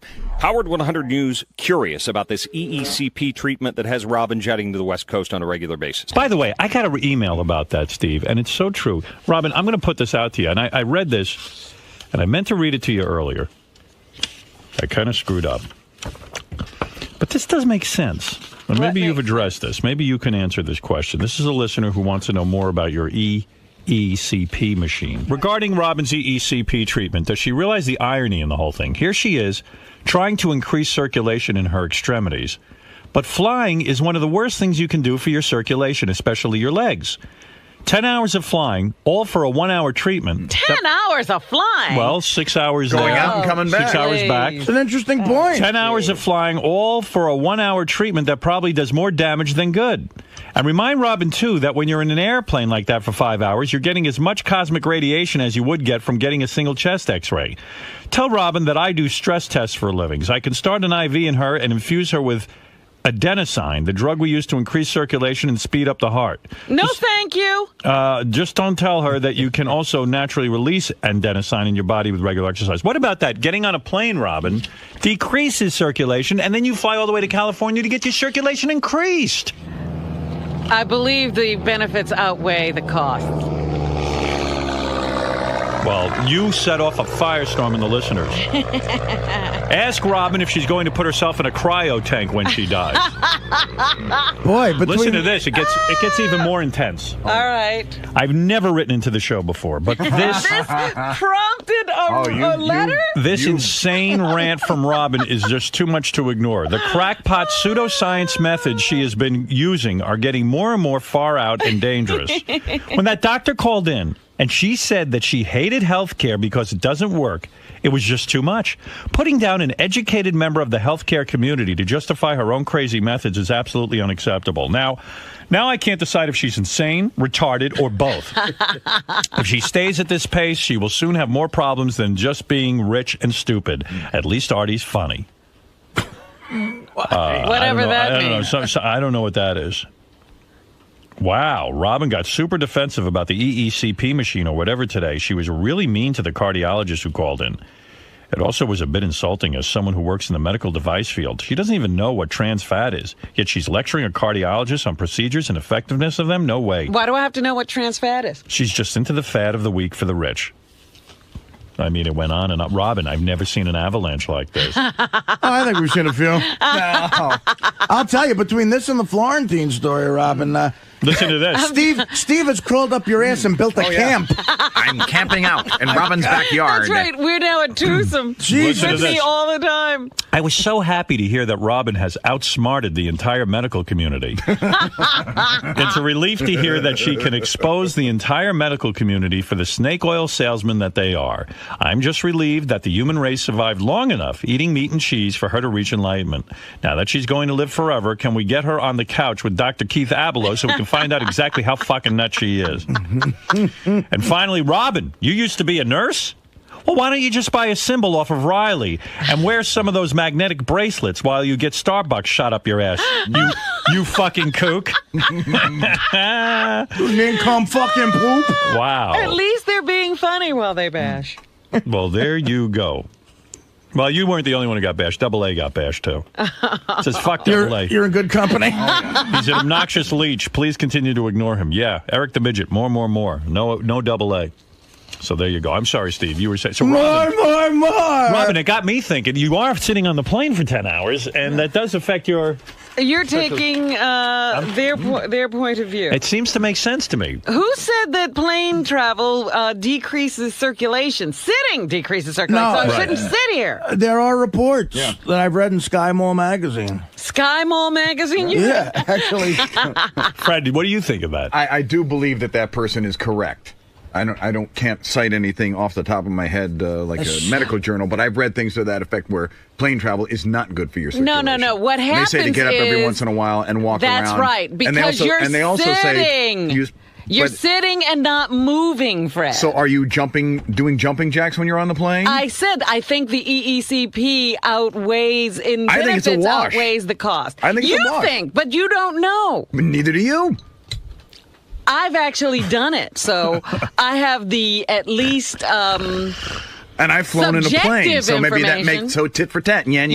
Here we go. All right, you have not done the EECP, and Robin has. She's right. There you go. But I've flown in a plane. Let's go. And I know you got to get up and walk around. Let's go to Steve Langford, who has more information probably about Robin. Such a ridiculous person. So you should get up and walk around now, asshole, because you could have the same problem. He does. What? Excuse me? Have you seen how many times he walks out of the room? Absolutely. Especially when I need him? Right. All right, go ahead, Steve. So a representative of Vaso Medical, which markets this treatment, set to talk to us later today. Howard 100 News also reaching out to the ever-gregarious John Sally, the former NBA star and a friend of Robin's, to fill us in on his interest in all of this. But an associate telling us John Sally would prefer not to talk to us about EECP and Robin. And Robin. Well, let me tell you something. I don't think it's right that the EECP place that Robin goes to is using her picture on their website. I don't think they did that. That is very strange. I will have to get to the bottom of it. Ralphie, you're on the air. Hey now. Hey, listen, I'd be the first to give Robin shit about this, like if this thing was wacky, but like I spent some time looking the thing up. I don't think these people have. It really seems to be a good thing, and if you can afford to do it, why not? It improves your circulation. I know what the guy's saying about like... I'd like to see the studies on this, actually. I mean, being serious for a second, I like to see the studies on it. I mean, this stuff is being used for people who have really severe health problems. Unless Robin's keeping a secret from us, like she's got like angina or some sort of like heart condition, which I don't think she does. It was invented for people who do have heart conditions, that kind of thing. But yeah, but if you get up and walk around, it's the same thing. What? If you get up and walk around, it's the same thing. It seems like it's overkill. It's forcing the blood vessels and everything to open up. I mean, it's not like so does exercise. Yeah, exactly. I don't think Robin needs this. I'm being honest. I'm against it. I'm against Robin getting these treatments. So stop. I'm against a lot of things you do, but I leave you alone. I'm not bothering you. But if I would rather you didn't do this. There was no vote being requested. I don't think you need this. What I think is strange, though, is Robin bashes the medical community, and it wasn't farmers who invented the machine. It was medical doctors. So right. It was Harvard researchers. Yeah. Yeah. So don't be broad stroking. But they don't use it. She wants to have her EECP and eat it too. All right. Thank you, Ralph. That's your opinion, and you're entitled to it. I'm in the camp firmly against these treatments. But then again, I don't know a thing about them, which would be most I wouldn't even topics. call it a treatment because it's not invasive. It's like exercise. It's the same thing. I don't like you being squeezed. Well, if it's like exercise, then there's a Stairmaster. You're an asshole. I do that too. I don't sit around and do nothing. I exercise. I don't know why that makes me an asshole for saying something Because that's you're pretty acting obvious. as if I'm doing this instead of exercise. I don't know what you're doing. I'm just saying it Well, seems... then keep your mouth shut. That's why you're an asshole. Last I knew, you didn't question. Last I knew, it was America, and I could say what I wanted. This is a talk show, and right? I can say you're an asshole. You Okay, asked fair me enough. why I said what I said. I guess this thing makes you calm, doesn't it? No, you make me irritated. Okay. All right. Sorry I irritated you. Fred only says it out of concern, Robin. No, he doesn't. He's being really silly. No, I'm not. Again, like I said, you act as if I don't exercise. I didn't say that. Yes, you did. You said exercise does the same thing as if I'm doing this instead. You're putting words in my mouth. No, that's what you said. I didn't say that. Exercise does the same thing. It's exactly that I did say. And I said I exercise. I think this thing might be, confusing your brain a little bit. Go ahead in Boston. Dave. Hey, now, it's Dump Truck. Thanks for taking my call, Howard. I was really trying all morning to get through because I'm a huge Robin fan and I love her and everything, but she was as kooky as Tom Cruise on Matt Lauer yesterday about this EECP thing. I mean, Robin's whole argument is, if it works for sick people, then how can it hurt healthy people? So are healthy people supposed to jump on dialysis machines and undergo, chemotherapy? Again, this is not an invasive procedure like a dialysis or like taking insulin. So your argument is not a good one. Your argument's not a good one, Robin. I mean, that cardiologist wasn't hostile towards you. He was just trying to explain that machinery is for people with serious That problems cardiologist was protecting his income. income. If people did this, he wouldn't have a job. All right. Chad, go ahead. You're on the air. Hey, now. Right. It's Chad, the cop from Westchester. Okay. Hey, Robin. Yes? Tell everybody to fuck off because whatever you're doing, I saw you on the Howard TV the other day on the wedding list, and you look gorgeous. Well, thank you. Well, no one's debating that. She looks fantastic. She's sexy. Yes, Ralph, go ahead. I'd like to take back what I said. If it's akin to light exercise, you just get off your fat ass and go No, I running. didn't say it was akin to light exercise. I said it does the same thing, absolutely, but it does it in an intense way. Why you guys say fat ass? And I do exercise. I don't know where this came from that I don't. Fred started that rumor. That's how it started. I never said that. That is exactly I how never it said started. that. He never said that, though. I never said that. He was implying that all No. I do I is wasn't go and sit implying on that. this machine I wasn't instead implying that of at all. exercise. It just- it you just- were saying it it was just instead of seems- exercise, Fred. It just seems redundant. It seems nonsensical. It seems like something you don't have to do. Nobody has to do anything. Nobody even has to exercise. Unless you want to. I got a shit. Unless you want to end up like Walter Hudson. Fred has a website, robindoesn'texercise.com. That's what he's trying to say. He started the whole thing. I'm going to come up with a machine now. What is your concern exactly, Fred? That, that Robin's like doing something and not paying attention to what she should be doing, like just regular health Like stuff. exercising. That's exactly what he was saying. I'm just saying, it just seems a little. I mean, what the guy said in that email, I thought was really right and spot on. You You get on an wrote airplane. that email. No, I did Be not. honest. I swear to God. Well, I know you're involved with the email. You read the email. You I don't- do. Yeah. And that was one of the ones that I thought made a lot of sense. And I'm not going to hide it. And you feel Robin is wasting time or maybe even hurting herself? I think the valid point is getting on an airplane, and that does affect your I circulation. like to fly. I'm enjoying this. Okay. All right. Maybe if you could get one of those machines on the plane as you're doing it, then it's even better.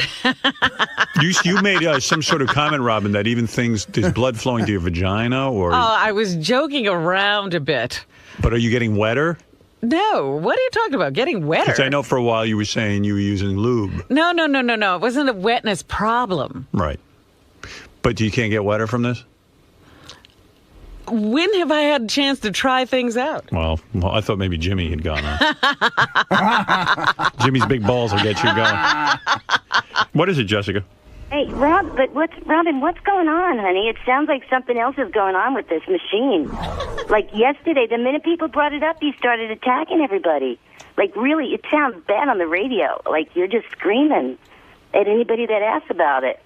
You are feeling a little attacked about this. Yes, I am attacked, and Fred was attacking me. Do you really think he's attacking I you? was not attacked, and if it sounded like that, I apologize, Robin. I was not trying to attack you. It's almost like you're in love with the machine, Robin. I am. Is there something else going on, baby? Is there is something else happening that you don't want to talk? Like you're hiding? No.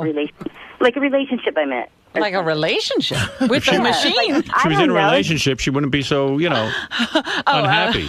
Unhappy? Right. Who says I'm unhappy? You're You do sound angry, Robin.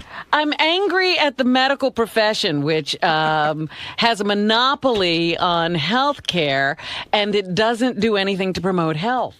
Well, they don't know that that's what you're all upset about. That's like a whole issue. They're just giving their opinion from years of studying. Well, I can't go into that every I've never moment. seen you so angry over the health community. A part of my problems were created by being involved with the good doctors. Wow. You've never spoken about it before. Well, I don't tell you everything that's going on with me. Well, Robin. You need your own show, Robin. Yeah. No, I wouldn't talk about that on any show. Even it's not. You're becoming very fun. mysterious. Can she have a little Robin time? You feel Robin's too mysterious. Yeah. All right, She's thank you. becoming Okay, All right, guys. that's your opinion. Thank you, Jessica. All right. Bye. Robin, what about that? Are you too mysterious? Am I too mysterious?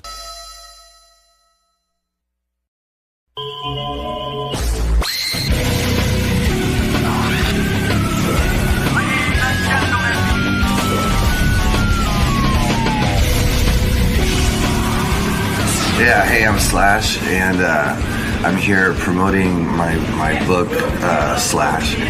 And that's basically it. And I have no idea. I'm sure Howard's going to ask me about a lot of the little stories that are in the book, but I don't know which ones he would have picked up on. Probably all the lewd ones, I'm sure.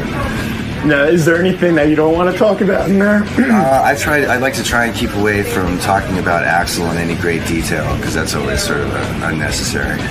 And I'm pretty much wide open for anything else, though. Slash is here from the legendary band Guns N' Roses, and more familiar to you now is Velvet Revolver is his new band with And he's looking quite good. with the great Scott Weiland, and I can't imagine what an effort must have gone into this for Slash to write a book. But I'm telling you, he doesn't look like a guy who would be calling you at 4 o'clock in the morning. With a story. I'm reading a lot of the book now, actually. Here he and is. It's killer stories in there. there. Look at him. Look at you. That's you. All right. Guy's a great rock guitarist. Spent many a day, I am sure. When you wrote this book, Slash, did you talk about your days as a really young man where you would... I mean, it was so a few rock stars write about what it's like to become a professional musician. I mean, yes, people concentrate on the more sensationalistic aspects of this book. After you've gotten there, the yeah. sex, the drugs, and all that stuff. But didn't you have to spend endless hours in your room practicing this guitar to become a virtuoso, which you are? It's mentioned. I mean, I didn't get into it in great detail. But See, they always, just gloss over that it part. talks about how I got into it. I don't like where your microphone is. You do me a Where favor. is Just your shift your. microphone? It's in Can't your even see headphone, but shift your headphones down like this. All right, hold on. Gary, help Slash for Christ's sake. Is that better? Say something. Yeah, I think that's right. Take a look at that, Gary. Help Slash out for Christ's sakes. The man's not a professional broadcaster. Oh, there it is. Okay. There it is. Cool. Okay, now it's All good. right. Now it's good. So what I was getting at was, I mentioned how I got started and what I was into, what I was listening to at the time, and how I used to spend 12 hours a day and how I got completely engrossed in the whole thing and whatnot. It does take 12 hours a day. Right, but it's not because for me personally, it's not because, you go, okay, it's whatever time, 9 o'clock in the morning or something. I start now, and then there's a lunch break, and then I get done. No, you were a kid who was obsessed with guitar. Obsessed, yeah. So Right. every waking moment I spent with the guitar. And what was it that inspired you? I mean, what was it that made you say, I want to play the guitar? So, it's a long story. What happened was Steve Adler, the original drummer for Guns N' Roses, he and I met when we were about 13, and we basically ditched the 7th and 8th grade together. We're best friends, and he had a guitar, a little cheap guitar, electric guitar, and a cheap little amplifier, and he had a little turntable, and he used to crank Kiss, as loud as it would go, and then turn the amp up. And he didn't know how to play, but he would just bang on it. And it was the excitement of that started that whole sort of you can imagine teenage thing where it's like, oh yeah, we got to start a band. It's a great thing in life when you have a passion like that. Do you think that you had exceptional musical talent, or was it this unbelievable dedication to practicing? I think basically I was raised on a lot of music because my parents were in the music business, and I loved rock and roll from the minute I could remember. And then when I actually picked up the guitar and put those realistically 3 notes together that make a rock lick that have that rock sound to it, right. I had a knack for it. Did you ever take a professional lesson from a teacher? I tried to, yeah. And it didn't work? Well, what happened is I had this guy. When I started, what I was getting at with Steve was he was going to play guitar and I was going to play bass, right? So I went to a local music school that was in the neighborhood. And I went in there without an instrument, and I said, I want to learn how to play bass. And the teacher was like, well, do you have an instrument? I said, no. So he started talking to me about trying to get into my head about what I knew about music, where I was headed, what I wanted to do. And while he was talking, he was strumming the guitar, and playing some Hendrix licks. Yeah. I said, that's what I want to do. And did you ever learn how to formally read music? Not very much. I mean, I started out with the basics. When I was in the music school, he sort of taught me some rudimentary stuff that was really handy. I learned how to string a guitar because my first guitar only had 1 string. And is it mostly by ear that you played, even with Guns N' Roses? Like you would hear something in your head and then you would just try to figure it out on the guitar? It starts out like piano lessons, scales. You're trying to read music, right? And that didn't sound anything like what I wanted to do. So I noticed that he could listen to any song that I would give him, and he could pick it up and learn it by ear. And I said, I can do that. And and I quit school and I went and did it on my own. So if you need to learn a piece of music, you just listen to it. Yeah. And so when we're writing stuff for, say, any number of bands that I've been in, or I go and do a session with any number of artists, I just go in and do it by ear. The only person that I went in and worked with that I had to do... Let me guess, Michael Jackson? No, Ray Charles. He wanted you to what? Read music? I had to read chord charts. You did? Yeah. And was that difficult? It was. Ray Charles chord charts are not like anybody's chord charts. These are very. The reason I had to read the chord charts was to actually remember all the different chords, because there's so many and they're all jazz chords, which I hardly ever use. So when you went into a session with Michael Jackson, let's say, he would play you a piece of music and say, hey, Slash, see what you can do with this? Yeah, he would give me an arrangement, and then he would go, do whatever you want, and he would leave. When you had to write a book, I mean, that sounds ridiculous that you had to write a book. That sounds like another chore. But I started thinking about your life. Mm-hmm. You are a guy, like a free spirit. I don't think you really sat and worried. Like, you've been married 3 times. Twice, okay. Well, one of your wives, didn't you bang some chick like the night before your wedding? My current wife. Yeah.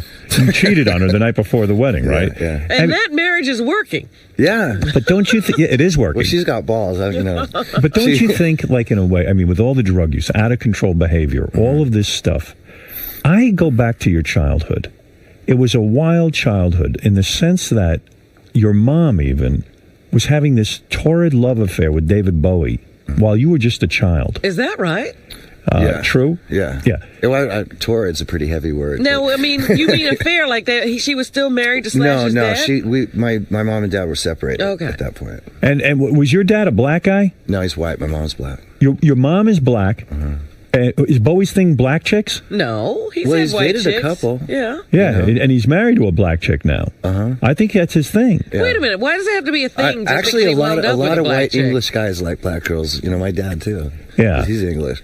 Yeah. And I've noticed it also in some other, occasions. You would I don't want to stereotype thing, them, huh? but yeah. Right. Did you because people don't think of you as black. Do you think of yourself as black? I don't think of myself as anything really, but when it comes up, I'm just a mixture of the two. And was your mother rejected by the black community because she married a white guy? No. I mean, maybe, I was too young to really say anything about that because I wouldn't know. But as far as I could tell, there wasn't any issues. Was there ever shame or humiliation? I'm sure there was a little bit. Was there ever shame or humiliation in your life that you had a black mother? Did white kids try to shame you for that? No, but I think there was moments. I mean, I really came from a different side of the tracks, no matter which school I went to or what neighborhood I lived in when I was coming up. So I was always different, and that just added to the mystique. But wasn't it weird for you? Here you are, a young kid, and your mom is carrying on with what is a very, very famous rock star. And there were almost no rules how you grew up. Yeah. Didn't one of your mom's boyfriends do drugs with you, like heavy drugs, like smoke coke with you? Yeah. Who? Wow. I mean, you were what, 12 when that happened? 12, yeah, 12. 12 years old. No wonder you had a drug problem. Yeah, your mom's dating a guy, and she goes to bed or whatever, and he comes into the room, and he says, "Let's get high." No, my mom didn't know anything about it. Right. She wouldn't have allowed it. No, understood. No, he at some point he came to me and he's like, I know you do this stuff. Like, he was a photographer and he needed, misery loves company. He needed somebody to get high with, is what it was. And we go in the dark room and he'd get me loaded. And then we'd go out and hang out. 12 years old. All night. Around 12 years old. And go out and pillage the neighborhood until about 6 o'clock, 7 o'clock in the morning. Then I would come home, pretend like I was asleep, and then get up and go to school. But when adults are doing that with you, mentally, it's got to screw your whole head up. Like there's no rules, there's no boundaries. And no wonder you seem weird to the kids at school. Right. Well, by the time I was 12 and 13, I'd already established sort of a tearaway kind of personality. And so, but I'm talking about when I was younger, like when I was. But you know what's sad about this? 7, 8, 9. Yeah. If you hadn't had the musical gift, if you hadn't been, Slash from Guns N' Roses, you could have easily just ended up a junkie, no money, no life whatsoever, because these adults were not willing to parent you. Well, all things considered, that's probably true. I probably would have ended up being an artist though, because that was the original thing that I was. Yeah, but you're talking about having some talent. We're saying if you had no talent. Yeah, then I would probably But, I mean, you live in a $7 million home. That's the only reason I'm. The whole professional aspect of it and the musical. The passion for music and all that is what's got me to the point where I'm still here right now, Yeah, it's amazing. That's a major part of it. In a sense, too, then look at the dysfunctional family you married into, in a sense, in the Guns N' Roses organization. I mean, that's why the band couldn't stay together. I mean, in a way, maybe that's why you were attracted to Axl as a partner in music, because he was screwed up. Out of it too. You were screwed up on drugs. I mean, who was the biggest drug addict in that band? It wasn't you. It was pretty much. Well, no, I think it was myself and Steven. And Izzy went through a period. Axl was never a drug addict. Oh, he wasn't. He's just sober. Difficult. He's straight. I mean, he would get high from time to time, but he's never been an addict. Do you ever wish that Axl would come to his senses even now and just put the original Guns N' Roses back together again, go on tour, make a ton of dough, do you remember why I think it's you were so mutual. It's more mutual. Yeah, but what was it about you and the rest of the guys that he just would never want to get together with you again? Well, at this point, I think, with all fairness to Axl, when I actually left the group, and I think he feels sort of. I mean, I haven't approached him about getting back together anyway, but I would imagine that he feels pretty abandoned. I see. We were. Why did you leave the group? I just couldn't. There was certain things I just couldn't take anymore. Like what though? It's so worth it. It was such a great band. You know what? What couldn't you take? I couldn't take. There was a lot of it had to do with just not being able to control him, the time that the band went on stage, when we were doing anything on a professional level, and then after the Use Your Illusions tour was over, which was 2.5 years of a lot of roller coaster kind of behavior, and then also another thing was losing two of the original members of the band, which was Steven and Izzy. So that I realized there was a chemistry about the way that we all worked, and also in relationship to Axl. Izzy was very much a sort of the glue, the in-between guy that kept Axl and I sort of on an even keel. Because he came to L.A. basically. They were both from Indiana, so they had a certain kind of a relationship that really helped how the rest of the band sort of functioned. Like the album name, Appetite for Destruction. Maybe it's just that's what it had to be. It had to destroy itself. You have a really, really explosive band, which obviously is going to have sort of an implosive thing, Right. But, and then after, once we got in to start working on what would have been the next record, there was a lot of contractual stuff that Axl started throwing around, and that just was the icing on the cake. Will you ever cut your hair? In other words, a lot of guys now have cut their hair. You still maintain the long hairdo. Same with you. Yes, but will you cut it all off at some point? I mean, there seems to be a movement. Why have you held on to the long hair? I seriously doubt it. I don't know. I really haven't given it that much thought. This is the most thought I put into it. Right now it's still working. I don't agree with you. I think you do put a lot of thought into your look. I think Guns N' Roses put a lot of thought into their look. I think Velvet Revolver puts a lot of thought into their look. Well, if you knew me as a kid, I'm basically the same. I always had long hair, always wore jeans and tennis shoes and T-shirts. And the jewelry? And jewelry. Right. It was the only thing that's different was the top hat, which came later. How old were you when you put a nose ring in? Oh, I must have done that during the Snake Pit days, so that was like the mid-'90s. So there was nothing you could do that would shock your mother. Your mother had a rock and roll lifestyle. I remember when I came home with my first tattoo, and I was like 15, 16 years old, and she was like, well, you know, the cliche, she goes, you know, you're gonna have to live that the rest of your life. And that was the last I ever heard of it. That was, she didn't care. No. Did you ever feel your mom didn't care? Was very, very, very cool, and I was raised with a lot of very freedom. cool. When your but wait a second, when your mother was having a relationship with David Bowie, was that the coolest thing that could have ever happened? How old were you?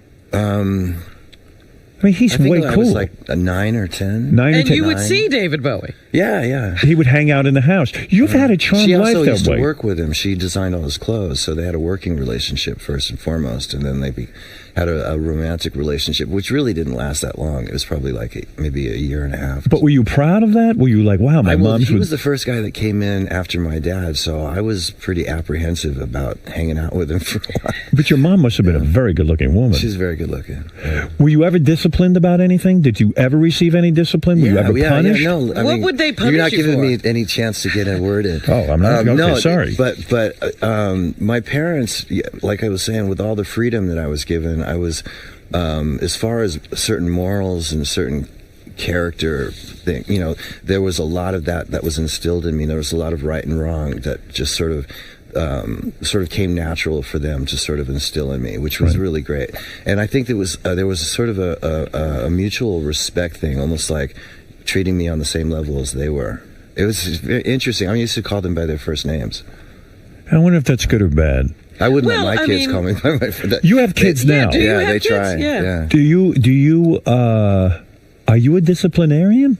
I'm not too good at that. I try. You know, I get like, you know, like I try and get angry, but I think it's almost laughable. But my wife she's got a handle on that. So you're providing structure for your kids, even if it's through your wife. Well, and also, I mean, you know, I've obviously learned a lot over the years, and I have a pretty clear memory of coming up, and so you just sort of you have sort of a natural instinct for things and what the kids should be doing and what you might have done wrong that you want to teach them not to do. See, when I sit with you, you seem like such a rational guy. I can't imagine you almost throwing it all away on heroin and cocaine. I don't see it with you. I almost see you like a businessman. I mean, okay, despite the rock and roll persona and all that, I see you as a very reliable guy, a guy who shows up on time for interviews.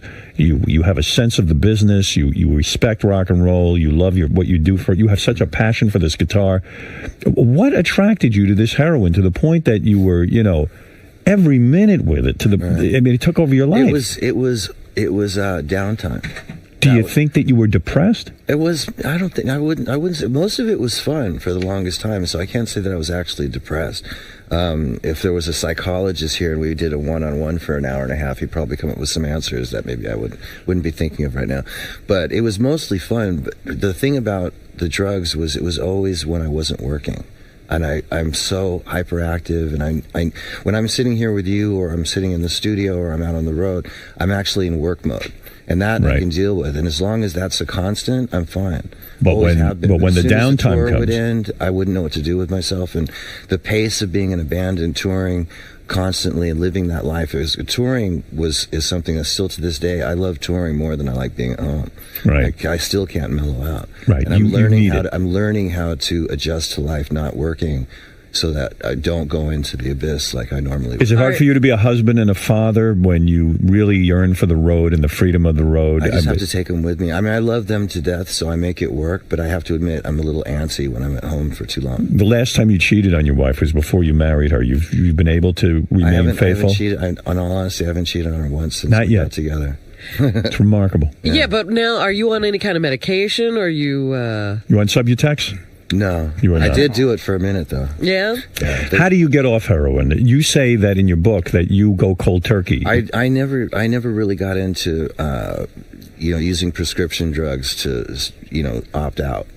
Right. You know what I mean? Artie uses Subutex. He's on it regularly to keep him off his heroin. Right. But a lot of guys do that. I used Subutex for the first time a little over a year ago.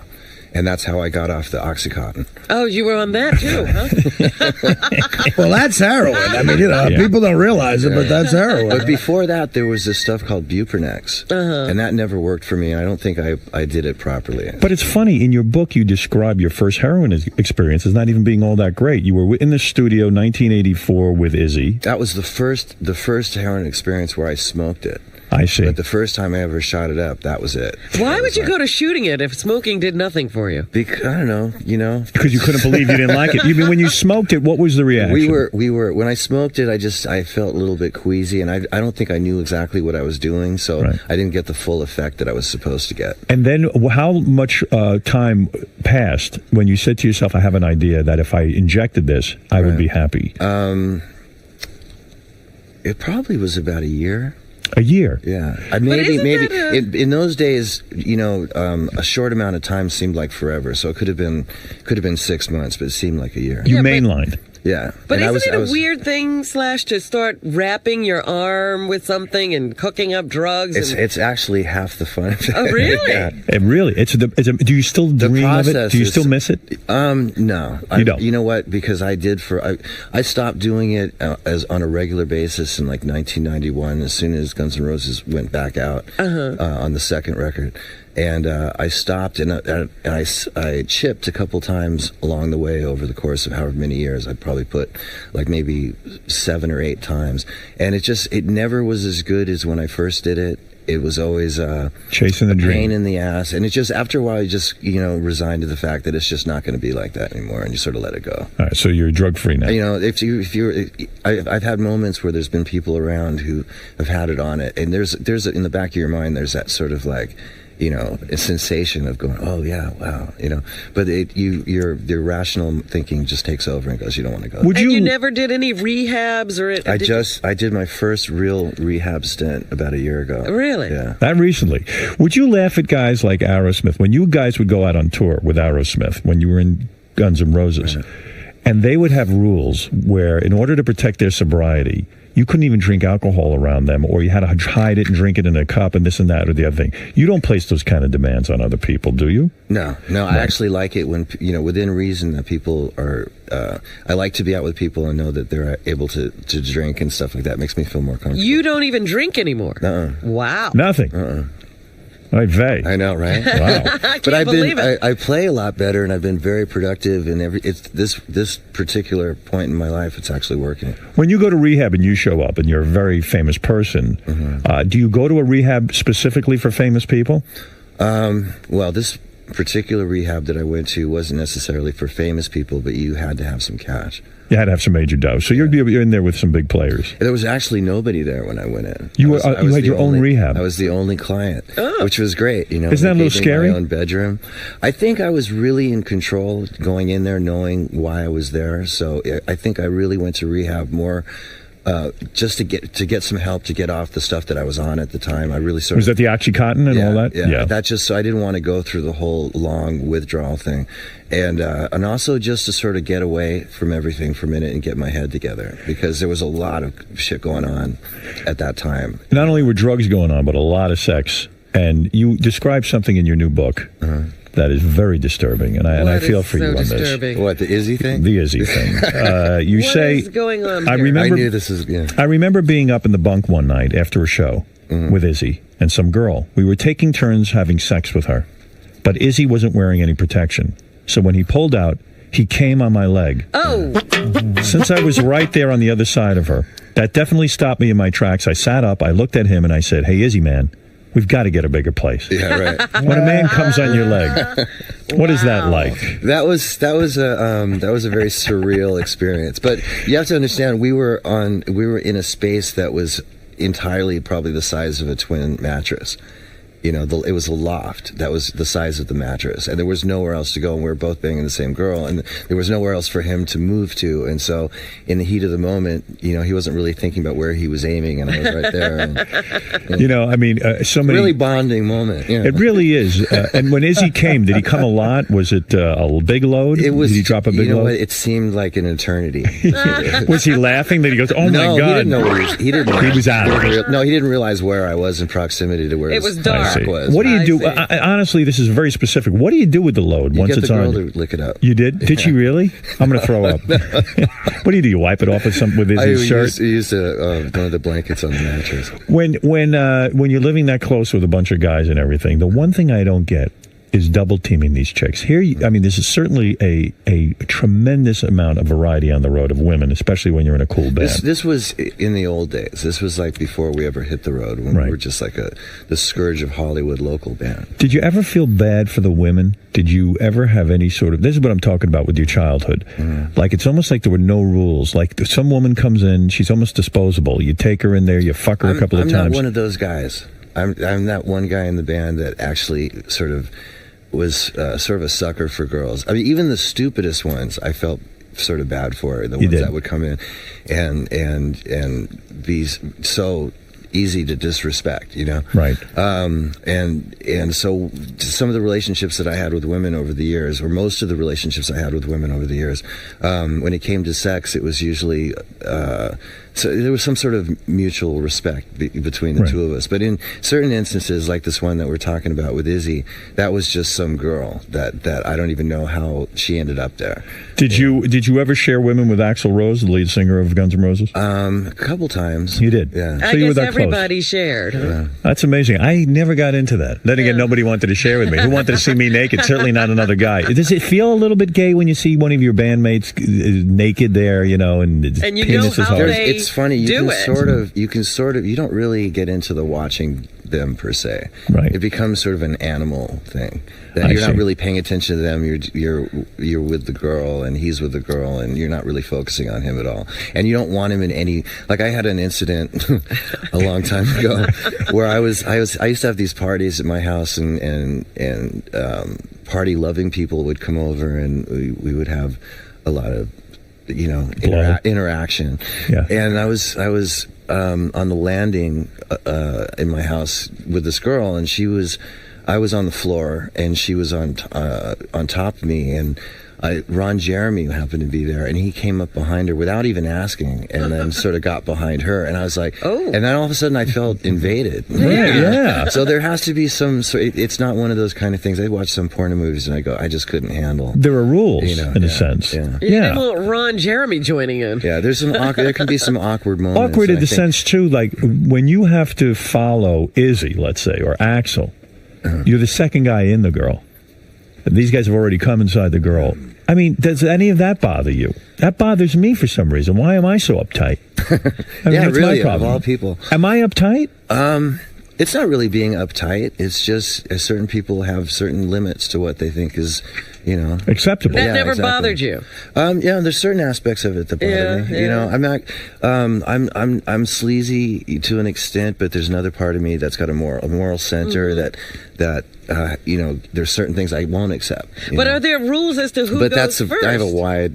But like are you the king bee in a sense that like you go first and then the guys follow? I never thought about that. I'm actually racking my brains trying to figure out how that works. So did there come a time when let's say Izzy was banging a chick, he finishes, then you say, now I'm hopping on? I don't think it ever really worked that way. It was usually one of those kind of things that if we were sharing a girl, it sort of all happened at the same time. So would you prefer the mouth or the anus or the vagina? Well, we never did the anus. Anus, the two, Right. Yeah, that's way out of control. What's that sign that they got? What is that called? Double, not DP, it's not but double penetration. I learned this in Canada recently. I can't remember what it's called though. Anyhow, I think he would be doing her and I would be getting it, getting oral. Right. We might switch around, not in any particular order. Would it be something sort of too, if you weren't well hung? I would prefer just having the one girl or two girls. I don't really like two having girls guys is okay around. too. I Yeah. could probably count on two hands how many times You shared. I shared. Yeah. Because it's a weird thing. Do you ever get into my penis is bigger than Izzy's? Or, I mean, I would get into that. I mean, I'm not saying it's because You do naturally compare, and any guy who says they don't is But lying. also, don't you see him doing some weird things? Oh, look at what he's doing. There's awkward moments. Yeah. Did you ever see Izzy like looking at a girl's butthole, and then you go, you know what, Izzy's gross? Yeah, right. No, I don't remember that. But I do remember some incidents that happened with some other people in other bands where you have like a few girls come from a strip club or something like that, and they come into a hotel room and everybody's partying, and then all inhibitions go out the window, and next thing you know, there's like two girls giving one guy head for a minute, and then the other guy comes along, and then you're all standing together and they're all doing it, and you sort of at that point. It's a party, but then there's another element that comes in. It's like, okay, now we're all doing this together. I didn't know you that well. No. Right. Yeah, there's some moments out there. When you wrote the book, did you leave some of those things out? Like you saw the lead singer of AC/DC do something? I didn't put anything in there. There was one mention of my good friend James Hetfield. Okay, from Metallica. Right. Yeah. And I put it in there. I didn't want to get him into. I didn't want to. What'd you see him do? What'd you put in? He was in my hotel room in the actual bedroom part, and I let him use the room with this girl that he was with, and this was a long time ago, way before he got pre-marriage. Yes, yeah, of course. And I needed to go in the room to get something, so I sort of opened the door and was creeping in, and he was head fucking her against the wall. But he was doing it. He was doing it in the James Hetfield kind of like angry. He was going, oh yeah, this is fun. Rock and roll. I mentioned that because it was. Is your penis bigger than Izzy's? I can't remember. I think we're roughly around the same. Roughly around the same size. Axl had a small penis. I read. I don't know. I never actually went there. I see. Never took a look at that. Yeah. Well, I mean, it's a fascinating life. I mean, the sex. Are the you drugs. talking to Axl now? Mm-mm. Hell no. These guys can't stand each other. We haven't talked since when I quit. That was pretty much it. An unprecedented sort of kind of thing. Yeah. I don't think he thought that I was serious, and I think that really caused a lot of bad blood. You deal with the financial aspects of being in Guns N' Roses too. Your signing bonus when you first get signed to a record label. This is how out of control you were, which is so opposite the guy I kind of know sitting on the couch. You blew your signing bonus. I tried not to. You blew it on heroin, right? Yeah. Well, sad, right? I bet. How much money do you think you missed out on? It wasn't that much money. It was $7,500. Yeah, but at the time you had nothing. At the time, it was huge, and I couldn't put money in the bank because I had a lien on my income at the time, and so I had it all in traveler's checks, and I really tried to maintain it. But you have to understand that when Guns N' Roses got signed, that we couldn't do anything. We couldn't do any gigs or. You really do anything except for sit for about a year and a half, and it was pretty hard to do it.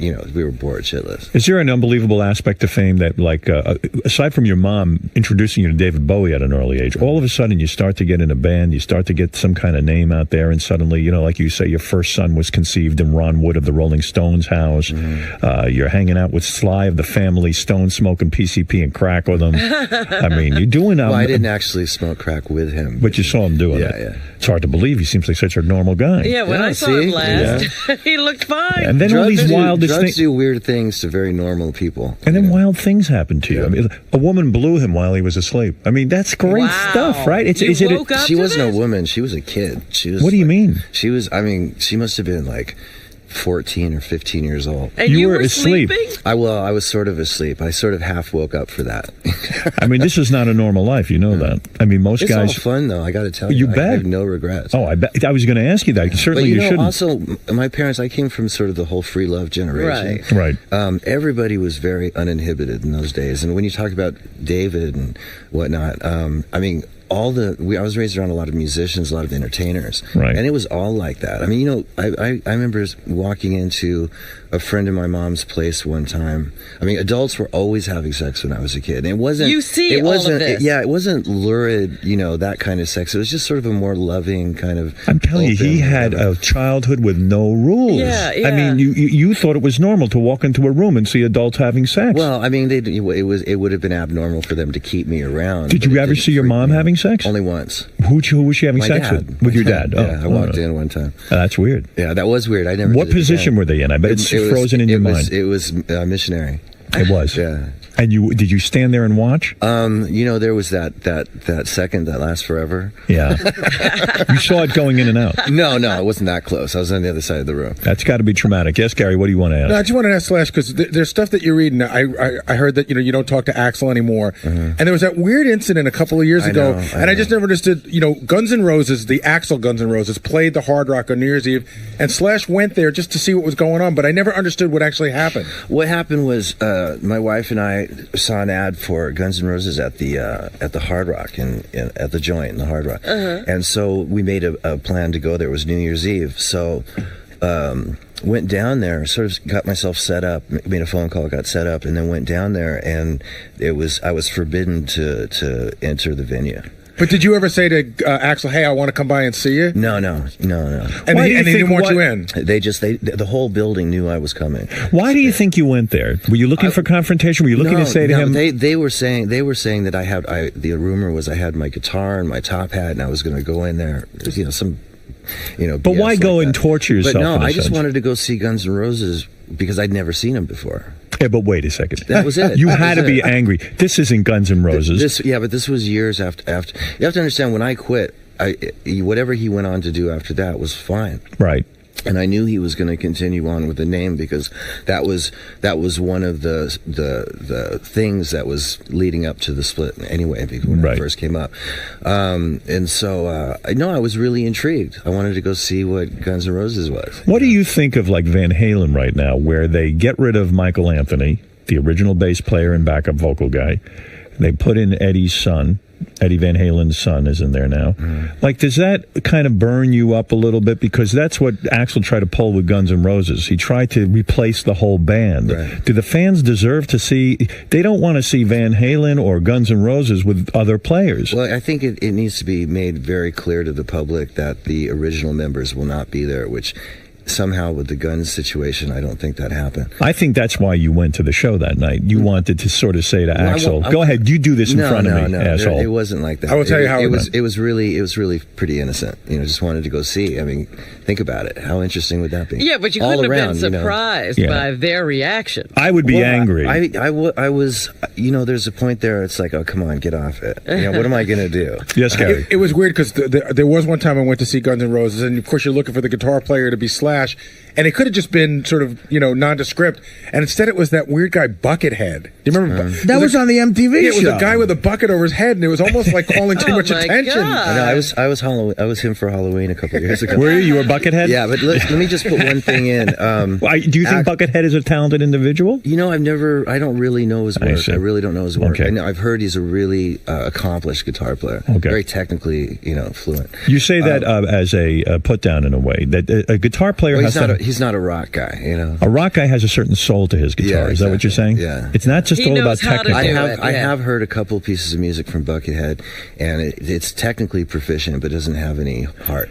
So, in other words, you kind of say, hey, there's two types of musicians. There's the guy who can go in and read charts and get that all done, and then there's you. You can walk into a studio and make something magical happen. Something like that. It's like if somebody picks up the guitar and has the balls to really come from the heart and expose himself, emotionally on the instrument, you can tell, you can feel it. Getting back to the sex for 1 minute. Wait, let me straighten out one thing about go ahead. the Axl thing. Yeah. Just with all due respect to Axl, he didn't know that I was banned from the venue. It was a manager thing, which actually happened to be our old manager, who I hated with a passion anyway. And he thought Axl might not react, positively if he knew I was there, so he decided to take it upon himself. But did Axl ever reach out to you afterwards to say, "Hey, I heard you were there. Sorry you couldn't get in. Would have loved to have seen you"? No, that's not his style. No, he doesn't do reaching that. out. No. Now, okay, sorry. Getting back to the sexual thing, it is amazing. Because I'm sure you guys weren't wearing contraception and stuff. The only STD you say in your book that you got was you got genital warts on your stomach. No. I got genital warts on my penis, but what happened was I had these marks on my stomach, which they were sort of like psoriasis kind of thing, but being hypochondriac, I guess. It was right around the time that the AIDS thing was first really starting. Right. And it just seemed like real small versions of what the AIDS so you thought you had those lesions look yeah. like. And of course, it would not surprise me because practicing safe sex at the time wasn't really a habit. I don't think. And you were the only doing time you ever drugs. practiced safe sex was not to get a girl pregnant. And that was, but even then, that was hard to do. But it is amazing. You didn't come down with a lot of stuff. That was the only thing. That and crabs. That was the only. The crabs you got. You didn't get the herpes. You didn't get any of that stuff. You really got. I never lucky. I never even got hepatitis C, which a lot of guys. A miracle. Did you share needles when you were shooting? There was times. Yes, and See, he skirted all of them. I've been really lucky. Yeah. but here That's you one are, a of the things. hypochondriac. Not really. I'm just but you probably are a little bit. Yeah, and then you would share a needle with someone, which to me would be totally It's dangerous. in the whole fervor of getting the drugs. Yeah, it is a real psychological thing to that. They say that about Keith Richards too, that he's lucky and he's got this constitution, of an ox. a horse, and, Yeah, you have to be reasonably intelligent to sort of get away with a lot of this stuff, but at the same time, I've been really, really lucky. Yeah, it is. It's a roll of the dice. Another upsetting thing happened to you. You once passed out. You were unconscious, and you were teabagged by Tommy Lee, the drummer of Motley Crue. Yeah. Now, what's that all about? Don't trust your friends. Yeah, I mean, you passed out from drinking. Yeah. You're laying there on the floor unconscious, and Tommy Lee gets naked and puts his balls over my face. They weren't touching, but who knows? I saw the picture. Oh, you did? Yeah, there was it's actually in Nikki's book. I think it's a little bit more graphic in Nikki's book, of course. Describe, if you would, the smell of Tommy's balls. I was out cold. I see. So you never smelled his balls? No. Right. Do you say to a guy afterwards, "Hey, I'm coming. I'm going to kick the shit out of you"? No. I deserved it because I put myself in that position by passing out on the floor of the bar and them having to take me up to the room and put me to sleep. But you do expect your bros to be... I had a couple things to say, obviously, but, under the circumstances, I deserved it. You seem like a good-natured person. I am. I'm pretty easygoing. What about fights? Do you ever have any fist fights? I used to. I haven't in a while. Did you ever have any with Axel? No. You never had a fight? I think there was one time in our relationship where I thought that was going to happen, but I think we both thought better of it. Probably the relationship between you and Axel can never be repaired, because even in your book you say some nasty things about him in the sense that you saw him flip out on girls who wouldn't have sex with him. There was a one incident that I didn't put that in there because I wanted to talk about him. It just had a lot to do with why I left. We were in rehearsal at the time, and we were staying in Chicago, and why I left Chicago, which is a whole story. What did you see that night? Nothing I'm going to get into here. What do you mean? He yelled at a girl or he hit her? I just reacted inappropriately. In other words, hey, you have to give me sex with him. Yeah. But there was, I really don't want to get into all that because it wasn't that big a deal. It wasn't that big a deal. I think the reasoning behind it and so on and so forth, I thought was sort of unsavory. So I just got sort of disgusted with the whole thing that was going on at that period. So I don't want to single that one incident out. Why did you have sex with an old girlfriend the night before your wedding? What happened there? Were you scared to get married? Was that it? And you just said, hey, shit, I got to get out of this thing? The first marriage I got into, was an ultimatum, right? And I don't think I went in the right.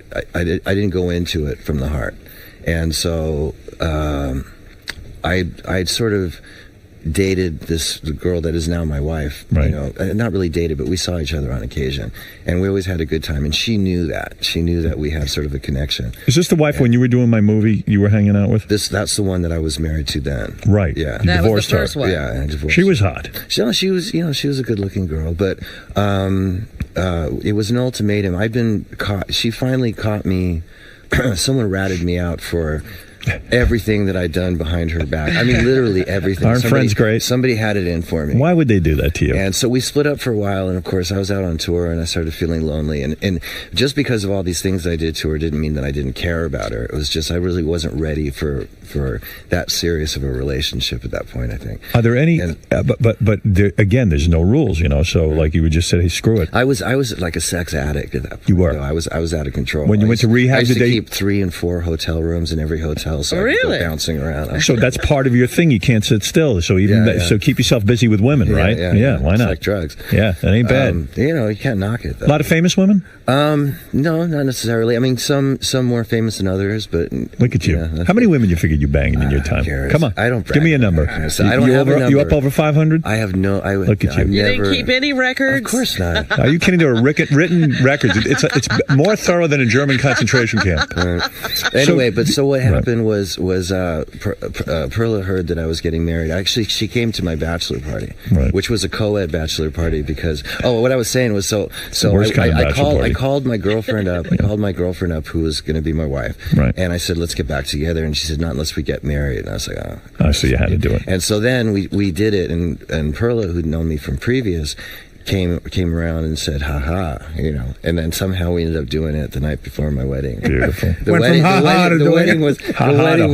wedding was doomed from that point on. The marriage was doomed, But I feel really bad because I actually put her through something. I'm not into hurting people's feelings for being inconsiderate. How are your children going to rebel against you? It's going to be tough. I don't know. I'm sure they'll find. They'll be all kids find something. Yeah. They seem like good kids, or what? They're great kids. They are. Yeah, they're out of control too, though. We have to work really hard to keep them in check. Right, because you're used to having a life. My wife rules. and I, when we first, our whole relationship, up until when we had kids, we were probably the craziest couple you'll ever meet. Oh, I believe that. And so when the kids came, it sort of, I guess it was payback. It's like, okay, we got 2 boys. It's like, who are the great bands today? Anybody turning you on musically, or are you just fed up with the whole scene? I don't have a lot of positive things to say about what's going on with rock and roll right now. Right. I mean, it's about as far removed from the genuine article as far as I'm concerned. There's some bands that are still around that came out in the 90s, which I might have not thought that much of then, but I think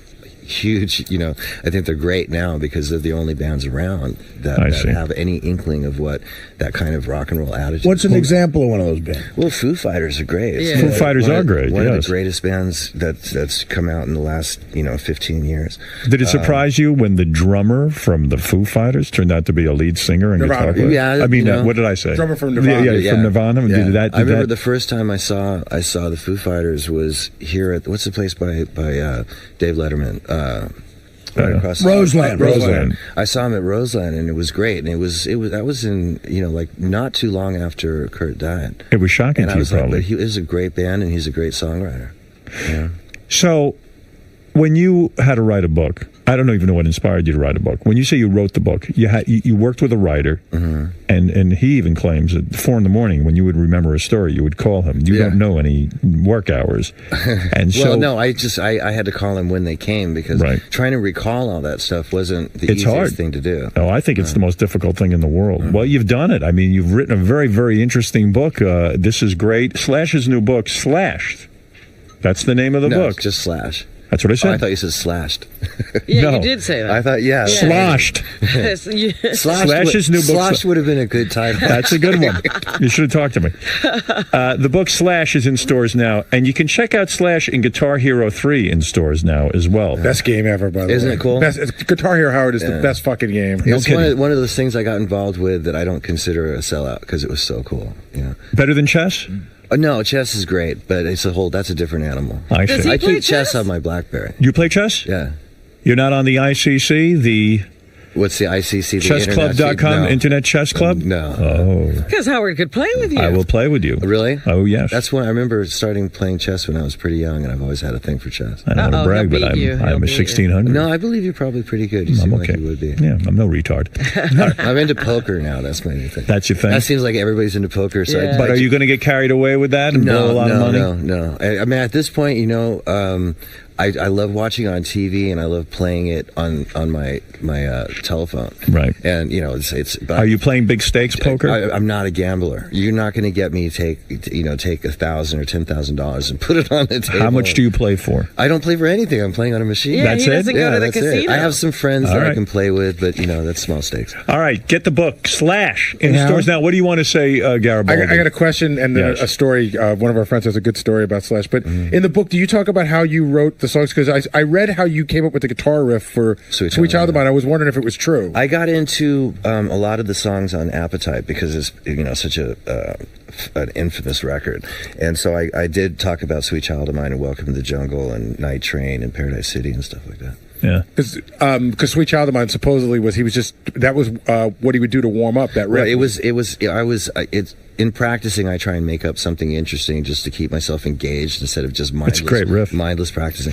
And I stumbled on this cool pattern that had a nice melody to it, and started coming up with these different notes within the pattern. And then a couple of the other guys started playing some chords behind it. And then would Axl come in and then start singing to it? Axl, unbeknownst to us, was upstairs writing lyrics to it, and we didn't know. Wow. And so the next day at rehearsal, he goes, "Let's do that thing you guys were working on," and it became this big song. That's great. You know, when it's that easy, it's a shame it can't last forever, you know? You just wish you could stay in that zone. But that was just him warming up. It's also one of those songs. The song still gives me chills. It's one of those songs that's very indicative of an entire band working together. Right. It would never have happened without the other guys. Yeah. You know? Right. It's a collaborative thing that happens. Yeah.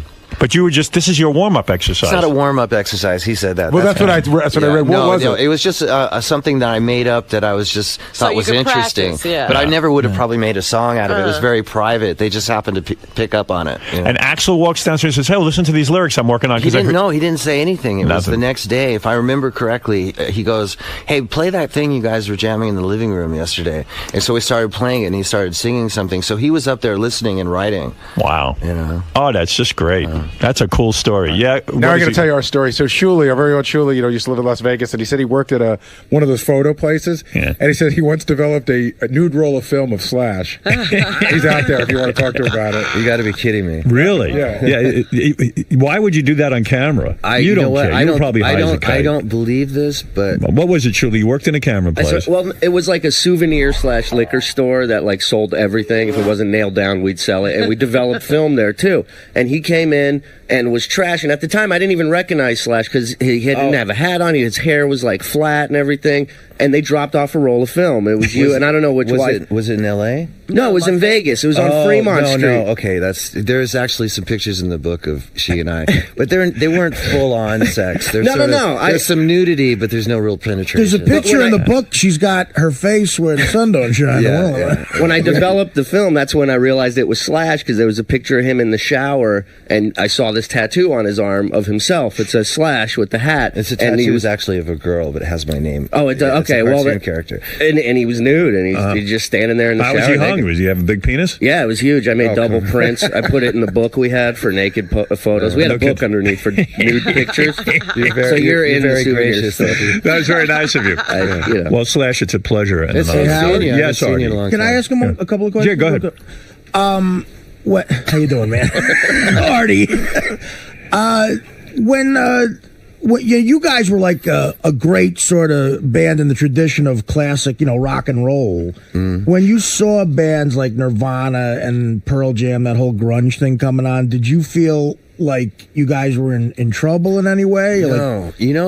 I was really excited. Being that in the 80s we were one of the few sort of hands down gritty rock and roll bands. There was so much other glam and sort of fake anthem, stadium rock, or whatever you want to call it, going on. When grunge happened, which I still have a hard time calling it that, but in the 90s, in the early 90s, when Nirvana, Alice in Chains, Soundgarden, what's the other band? Pearl Jam. Yeah. And bands like that, those were the main ones. I thought it was great because it was like some new blood, and I was really addicted to a couple of these records. So wasn't a turn off to you? You liked it? What would you rather call it? Just rock and roll, like anything else, it was right? Basically just an extension of what we were doing. Right. I agree. I agree. And just one real last thing. I've struggled with drugs as documented on this show, and I'm curious. What created more chaos in your life? Because I have a definite answer to this. Yeah. Coke or heroin? What do you think created more chaos? What made you more out of control? Coke definitely made me more out of control. But we keep mentioning Coke, but I only speedballed Coke, so I always had it with heroin. Oh, really? I did a couple lines here and there. Like I used to hang out with Sam Kinison back in the day, and he used to blow my mind. He'd do a line the size of this table in one hit. Yeah, really some serious business. Yeah. Coke's not really my drug of choice. It's too up. So you always had heroin? I'm a heroin guy. Wow. But some of my weirdest stories in the book are about when I'd run out of dope and it just end up with the coke coke left to shoot, and then the hallucinations that go along with that. Right. You said at one point you put your fist through a piece of glass shower. There was something that happened, an incident in Phoenix, where I probably would have gone to jail for a good amount of time. Really? And luckily, there was a promoter there. My manager called. That was probably one of the few. What happened? One of the few good things they ever did for me. They got me on a plane and sent me back to L.A. like that. What did you do though? I tripped out in this resort. Coke. Yeah. You started to hallucinate. Yeah, completely. And I was running around this resort, running from something I thought was chasing me. You were naked, weren't you? Yeah, I was naked, and I ran into this maid who pressed charges. Oh my goodness! For what? For what do you call it? You know, like indecent exposure. No. When you punch somebody, what do you call it? Assault. Yeah. I couldn't remember. Punched the maid. And then you were naked and you punched the maid. I just ran over her. You thought she was a monster. I knocked her down. No, she was in my way, and and you were running from what? What did you see? I was running from these little imaginary demons that had these little guns that were chasing me, and I trashed my hotel room trying to get away from them, and then went through the front door. That doesn't sound like fun. No, it was. You could have lost your mind. Yeah, in the book you described them. What do you say that you described? I said they looked like the little predator guys. Yeah, that's the closest. That was the best thing I could. I mean, you were real hardcore with this. In fact, in the book, Slash goes into the fact that he got a virus from drinking too much, and they had to replace something in your heart, didn't they? They put a defibrillator in my heart. Right. Wow. Yeah. And they told me that this is hardcore. That I wasn't going to live. They said that you have 6 days to 6 weeks, and I refused to. I remember that was serious, and I didn't have a problem quitting drinking to sort of go along with doctor's orders. But I was really concerned with getting all because I had to cancel the tour, and so I wanted to make up those dates. Right. And that's what got me through it. And I was back on the road within months. Because when you're on coke or heroin, at least me, you can drink endlessly. And when I would go on a coke binge, I was more into coke in my 20s because it forced you to be social. Cocaine, you were out, and that's why it created more chaos. But heroin, you want to withdraw and be by yourself. I'm an introvert by nature, so doing coke and socializing, it's like it's okay. It makes it more like I go out now and I realize why I did so many drugs because I just can't stand being around people. It's boring, hang out at a bar, everybody's talking, and you're like, this is why I used to drink. Well, anyway, hey, by the way, you were at Anna Nicole Smith's funeral. Yeah. How did that? Were you close with her? I wouldn't say close. She was more of an acquaintance to me, but she was close to my wife. Oh. And we didn't know each other all that well, but what's the guy's name? Howard K. Stern. Howard invited us, and Perla thought we should go, so we took off and went down there. And that was a real scene. And Nicole's mom was a real piece of work. Really? Yeah. She showed up at the funeral. I guess it was about an hour to 2 hours late because she was at the courthouse still trying to win that. Yeah. The custody deal. Yeah. Pretty wild, man. You've done it all, and you've put it in. And you've put it in a book everywhere. Yes. Yes, and. And I got to tell you something. It's a great book. Good for you, man. Slash's new book, Slash, in stores now. Check out Slash and Guitar Hero 3, by the way. And we have Velvet Revolver's got a new record out. Yeah, Velvet Revolver, and that thing's going well. So we're touring. I'm just on a quick break. We're going to Japan and Australia. Very nice. Yeah, and I can't believe you got Scott Weiland under control. He's the angel in the band. No kidding. Yeah, it's unbelievable. I wouldn't call him an angel, but he's doing really well.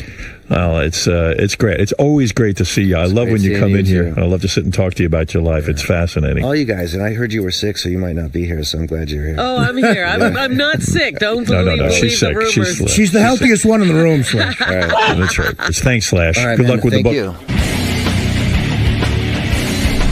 All right, Slash, how do you think it went in there today? It was good. That was one of the more comfortable times I've had doing Howard Show. I always have a good time doing Howard Show, but I also get nervous.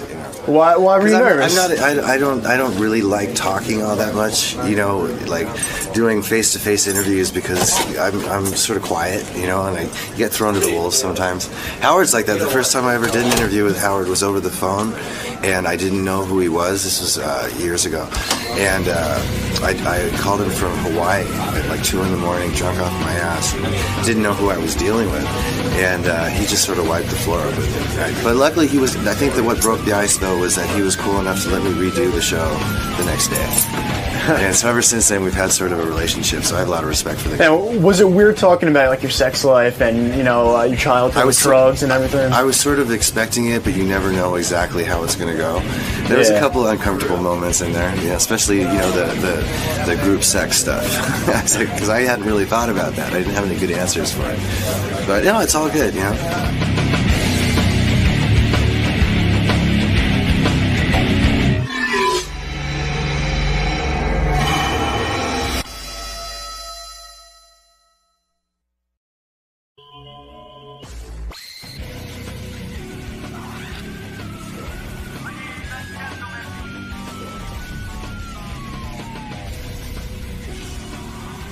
How you doing, Big Shot? How are you? The Grammy-nominated Lisa Lampanelli is here. I can say I knew you back when. When I was the big hairy cunt who didn't hardly get paid. I know, and had to suck a dick for stage time. Now that I'm fabulous and have good hits and a tight box, it's really working out. That's what I'm going to call my next album, and that'll really be Grammy nominated. I'll totally win it. Big tits, tight box. LL, motherfucker. Deal with it. Hey, thank you for the ending. Thank you very much. You're not just cute, smart too. Oh, thank you. Genius. You've got me vexed right now. Oh, I love that. Wow. I don't even know what that means, but it's hot. Neither do I. And then the X in it, how bad could it be? Exactly. So what's up? Nothing. So you're making the big push here today. Yes, I am. I'm announcing my big Grammy nomination, and I'm also announcing my Carnegie Hall date. I got booked at Carnegie Hall in May. Look at you. I know, and I still got the chinchilla coat, even though I got hate letters from some HowardStern.com viewers last time. They can fuck themselves because dykes don't like me wearing fur. Well, too bad. Lick it, bitches. Enjoy. Don't you hate it? The people who hate fur, all these people who can't afford it. Exactly. You're poor. I'm not. If they could shell out some cash, maybe they'd be. If they were fabulously wealthy nominees like me, if I could talk, it's fucking 4:30 in the morning. What do you want from me? I'm on West Coast time, bitch. Lisa Lampanelli's here. She's excited. She's up for a Grammy. She really wants to win bad. She doesn't think she's going to win, though. Because she's right. Most of the people who vote for the Grammys don't even listen to the records, especially the comedy category. She's a glamour girl. She's a glamour girl now. That's dangerous. You could fall into that category where you get too good looking and you won't be funny. That never will happen, because if I stop making money, I'll get fat and ugly again and grow a mustache. I give a fuck less. I like money. Big celebrity. Money is more important to you than looks. Absolutely, because once you have money, the more dick you could get. I think we've established that over the past year. Yeah, I believe so. That's what it's all about. Sure is. Tell me, I'm excited for you. You're going to Artie, I don't know why your mic never goes on, but hello, Lisa, testing 1 2. Lisa, you're excited because you're up for a Grammy. I can't believe it, dude. I can't believe it. I think when was this announced? This was announced, dude, I know, Wednesday or Thursday of last week. I'm laying at the pool at Canyon Ranch Health Spa. As you know, I'm very wealthy. I own a place there. Right.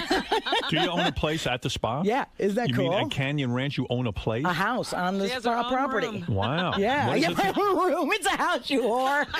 What's a thing like that cost? You know what? It was $1.25 million, which to me is very good, but it's a small. It's 2-bedroom. But how much room do I need? Is that in Arizona? Yeah, Tucson. And you fly out there. That's where you rest and relax. Do you have friends out there? I'm starting to make friends. I have 3 guys out there who I don't bang yet because remember I ain't banging for a while except my security guards.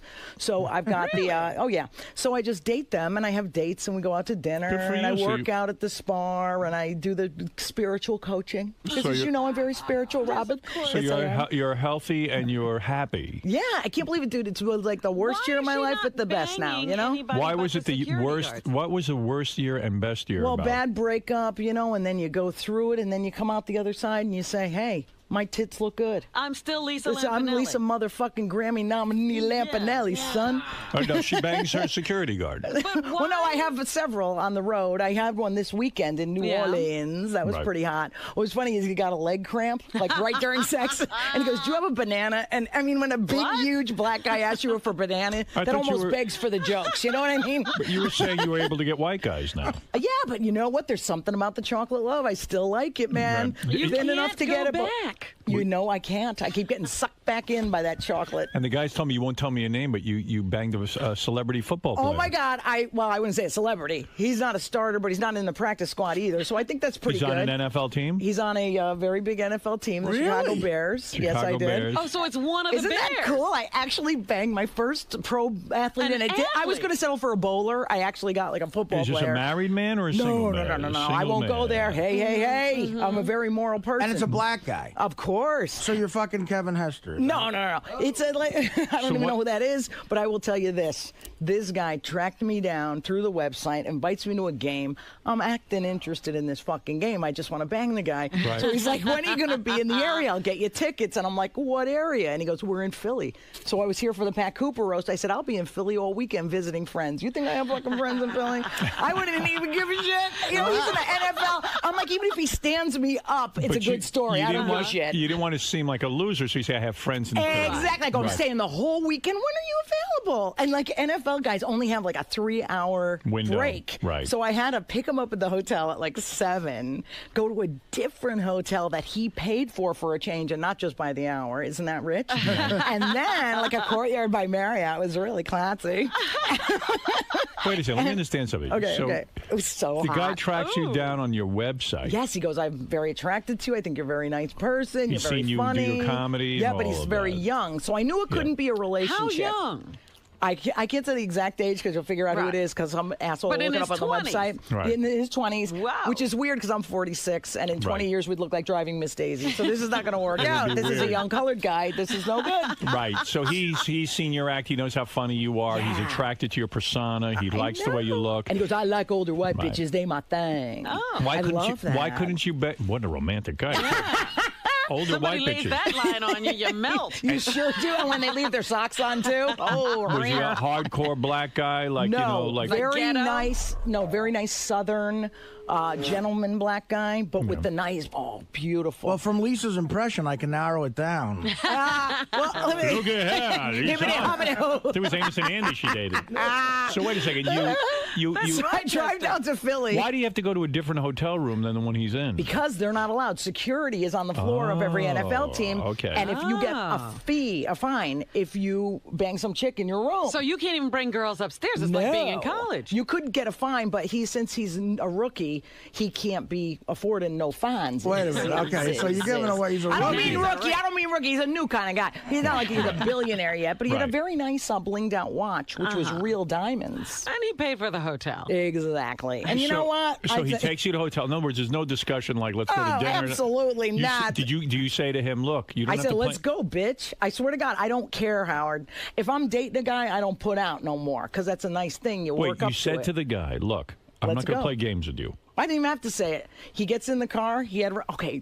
Robin, there is nothing hotter when you pull up to a hotel where a pro team is playing and all the tour buses are there and all the security and there's fans mobbing them all for autographs and stuff. Right. And the guy runs out to your Toyota Camry. It is so hot. And so when you get to the hotel. I texted him from the McDonald's. You get to the hotel. What do you mean you texted him? Text messages from the McDonald's. Yeah, I said, I'm coming. Run out the side door, Negro. Okay. Negro. I'll meet you at the side. Right. Oh, it was so hot. So wait a second. So you use subterfuge. He gets out of the hotel. Yes, I did. And you go to a separate hotel.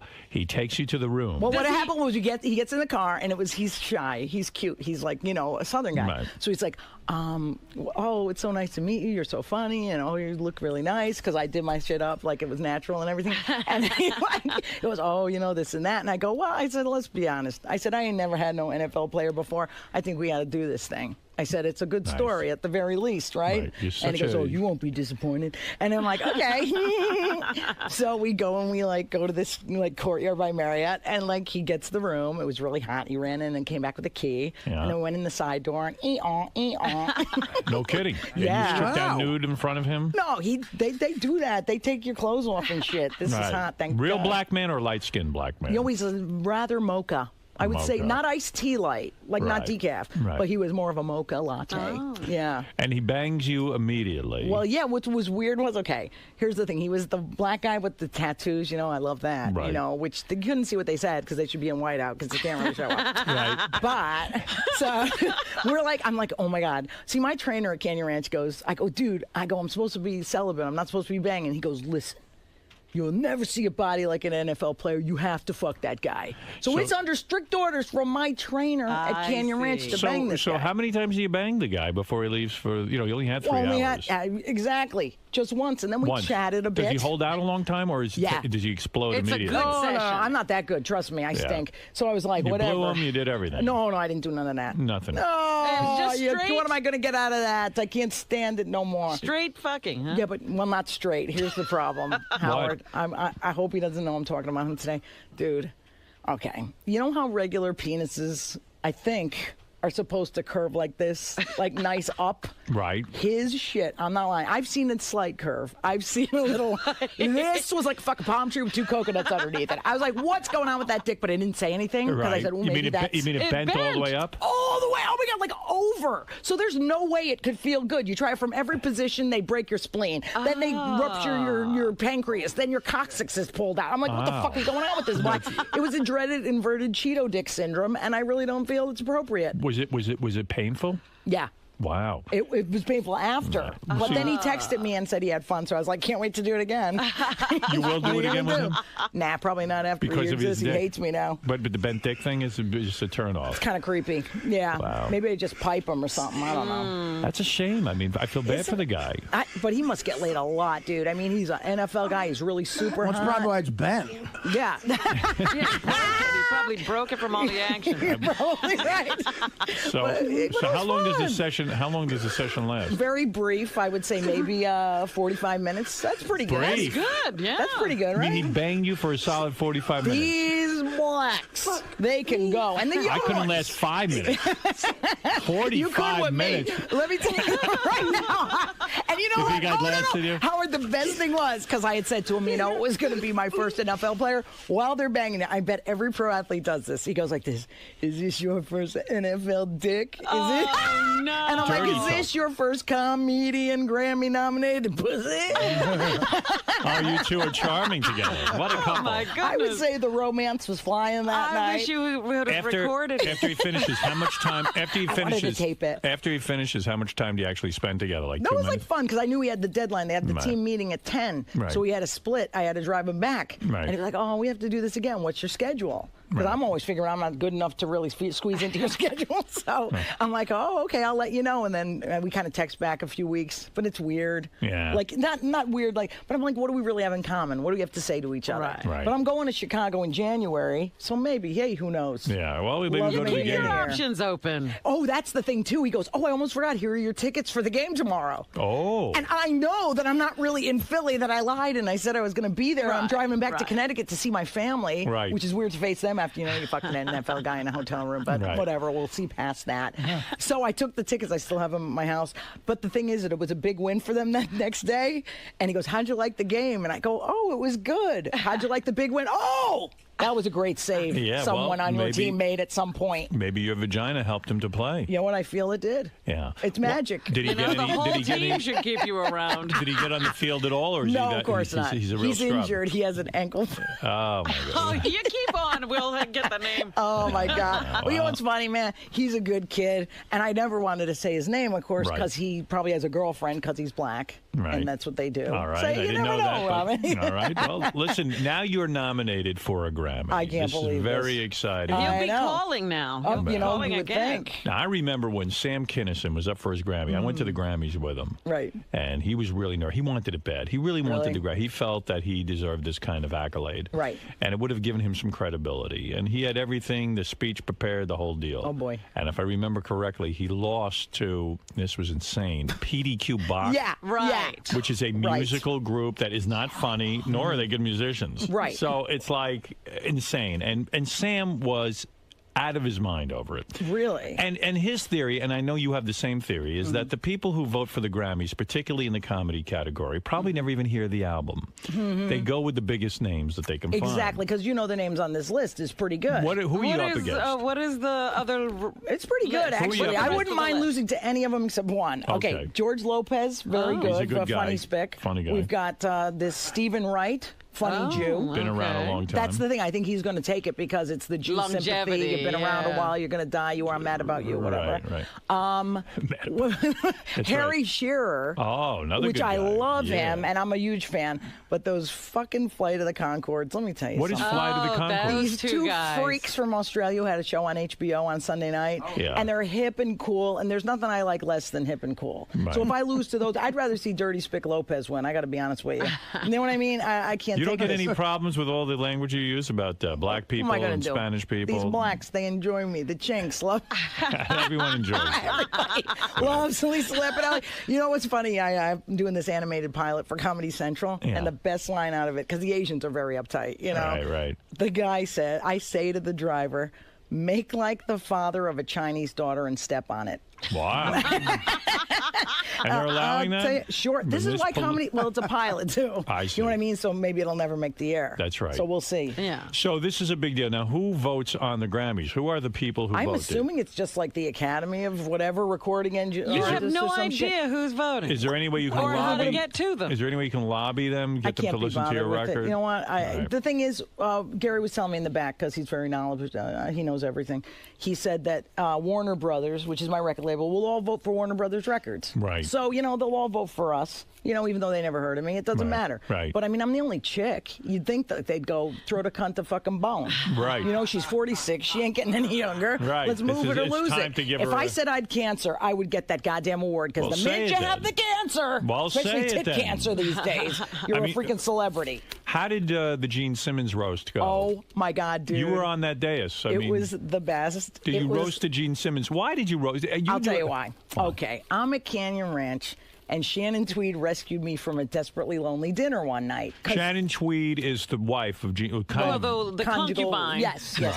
She's at Canyon Ranch. Yes, they go there on vacation With all the Gene. time. Gene hardly ever shows up because he always says he'll go, she told me, but then he says he has an opportunity to make money, and he's a Jew, she says. She says this. Right. He's a dirty Jew who's looking for money. I said, I totally agree. Right. But she goes with the son, who's hot, but 18 and miserable there, because it's all old cunts working on themselves. Right. So it's her and the sister. Tracy goes, her sister, and the two daughters, and this poor Nick who sleeps all day and could give a fuck less. Right. So they go, and Shannon rescues me one night when I'm sitting there reading by myself, and she goes, oh my God, is that my husband's favorite comic? I'm like, yes. So we're talking about Flavor Flav roast, and I go, we should roast Gene Simmons. I said, because he's a good sport. He could take a joke, and Right. he loves being talked about. This guy loves publicity. Please, any Oh, attention, God any almighty. attention, yeah. So she says, that's a good idea. We thought of it, and we're going to have Carrot Top to it. And I said, oh my God. I said, you know what? I got to rescue this Gene Simmons from Carrot Top. I mean, Right. this is a fate awful. What's he going to do? You know? He doesn't really roast. Pull right. out his cunt. It's horrible. It's fucking disgusting.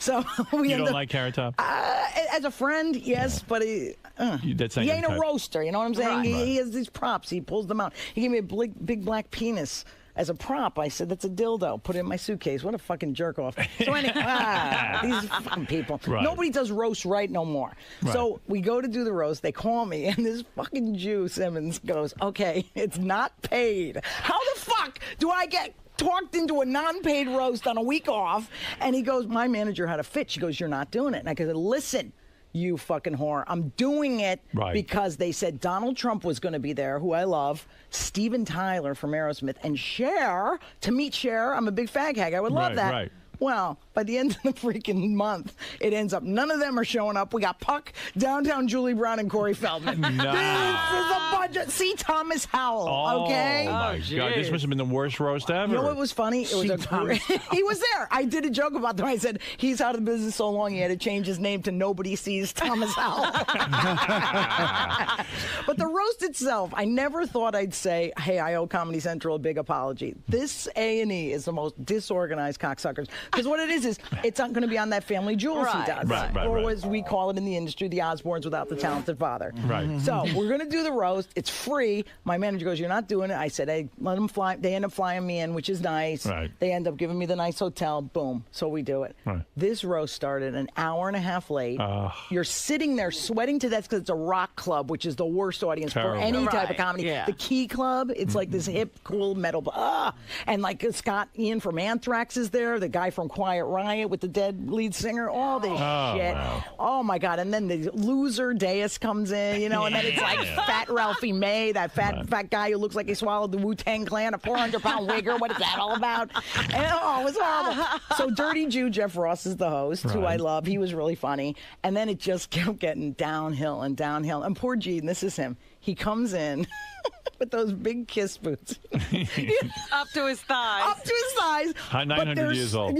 They're so tall. He goes, 5 women walked him down the stairs, and it was not because it was like hot. It was because he couldn't keep needed help, yes.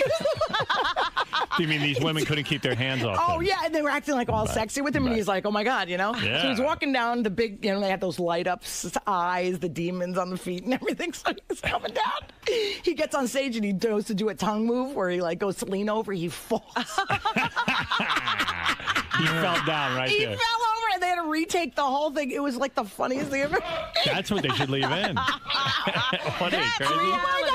How So do you we're not sitting do there, that in? and the people who are roasting him are like his wife, some comics, of course, Paul Rodriguez. They added a spick. They add uppity Paul Mooney at the last minute, so I got to worry about saying the N-word. This one is all uptight. Yeah. Then this Danny Bonaducci comes in, who's insane, as you know, and he was actually well behaved compared to Steve-O. I know Craig Gass told you Steve-O was literally urinated 3 times on that day. He was that terrible. nutty. That's It was terrible. really out of control. And Danny got him kicked out. That's so funny. It's bad when Danny gets people kicked out for bad behavior. Danny was mad because Steve-O peed Almost right behind near Danny, on him, almost on Danny's head. Oh, I know. It was disgusting. And you know what? I'm all for dirty white boys. I think it's really hot. He's kind of edgy and stuff. Like, I want to talk to him and say hi and stuff. Ugh. Once you whip out your dick, it's disgusting. It's not cool. And it wasn't even a good dick either. Really? That's what's wrong with these people. Leave it in your pants if it's not nice. Now, Steve-O pissed in a cup or something? He peed first, just in general, I think. Then he peed in a Poland Spring water bottle. And then he peed in a cup. So I was like, somebody's going to pick up that drink, like Craig Gass or somebody, and drink that shit. Oh, my God. Okay, so it's the longest roast in history. So you probably couldn't even drink because you're afraid you don't know which cup it is. Yeah, I was like, I am sticking with whatever I got here. Forget it. So I'm like, oh, my God. So the roast is going on and on. It didn't even suck that bad, though. Like, a lot of the guys did good, but okay. They made all jokes about me, of course, because by the end, they're all chanting Lisa, because they want me to get everybody back. So I end up doing really good. I have fun. Then this, it's all for it is for charity. He did it for the Wounded Warriors. Well, he brings out these military guys, and they give him the flag from whatever country we're fighting in, and it was sweet, and he starts getting teared up. I thought that was kind of cute. It's supposed to be a roast. Yeah, I know. Yeah. And then I go, oh, it was worth doing because these fucking guys with the hand blown off, this is nice. Right. Wrote it You all did off for good work. charity. I Right. felt I was a gentleman about that. Right. I did. You are a But gentleman. the jokes about this, Gene Simmons. Do you want to hear some of my jokes from Yeah, Gene what did Simmons? you say about Oh, my Gene? God. Okay, Gene Simmons really got it really good that night. First of all, I said, these are good jokes. Okay, first of all, I said, we're here to roast a guy who's such an annoying Jew. If he was born during World War II, Schindler would have said, list? What list? Said, dude, age hasn't really been good to you. Your face is more roughed up than the students at Oprah School in Africa. He is rough, He's yeah. awful. Yeah. And that hair, I've seen better rugs in the back of rapist vans. I haven't seen hair that nappy since the Rutgers women's basketball team.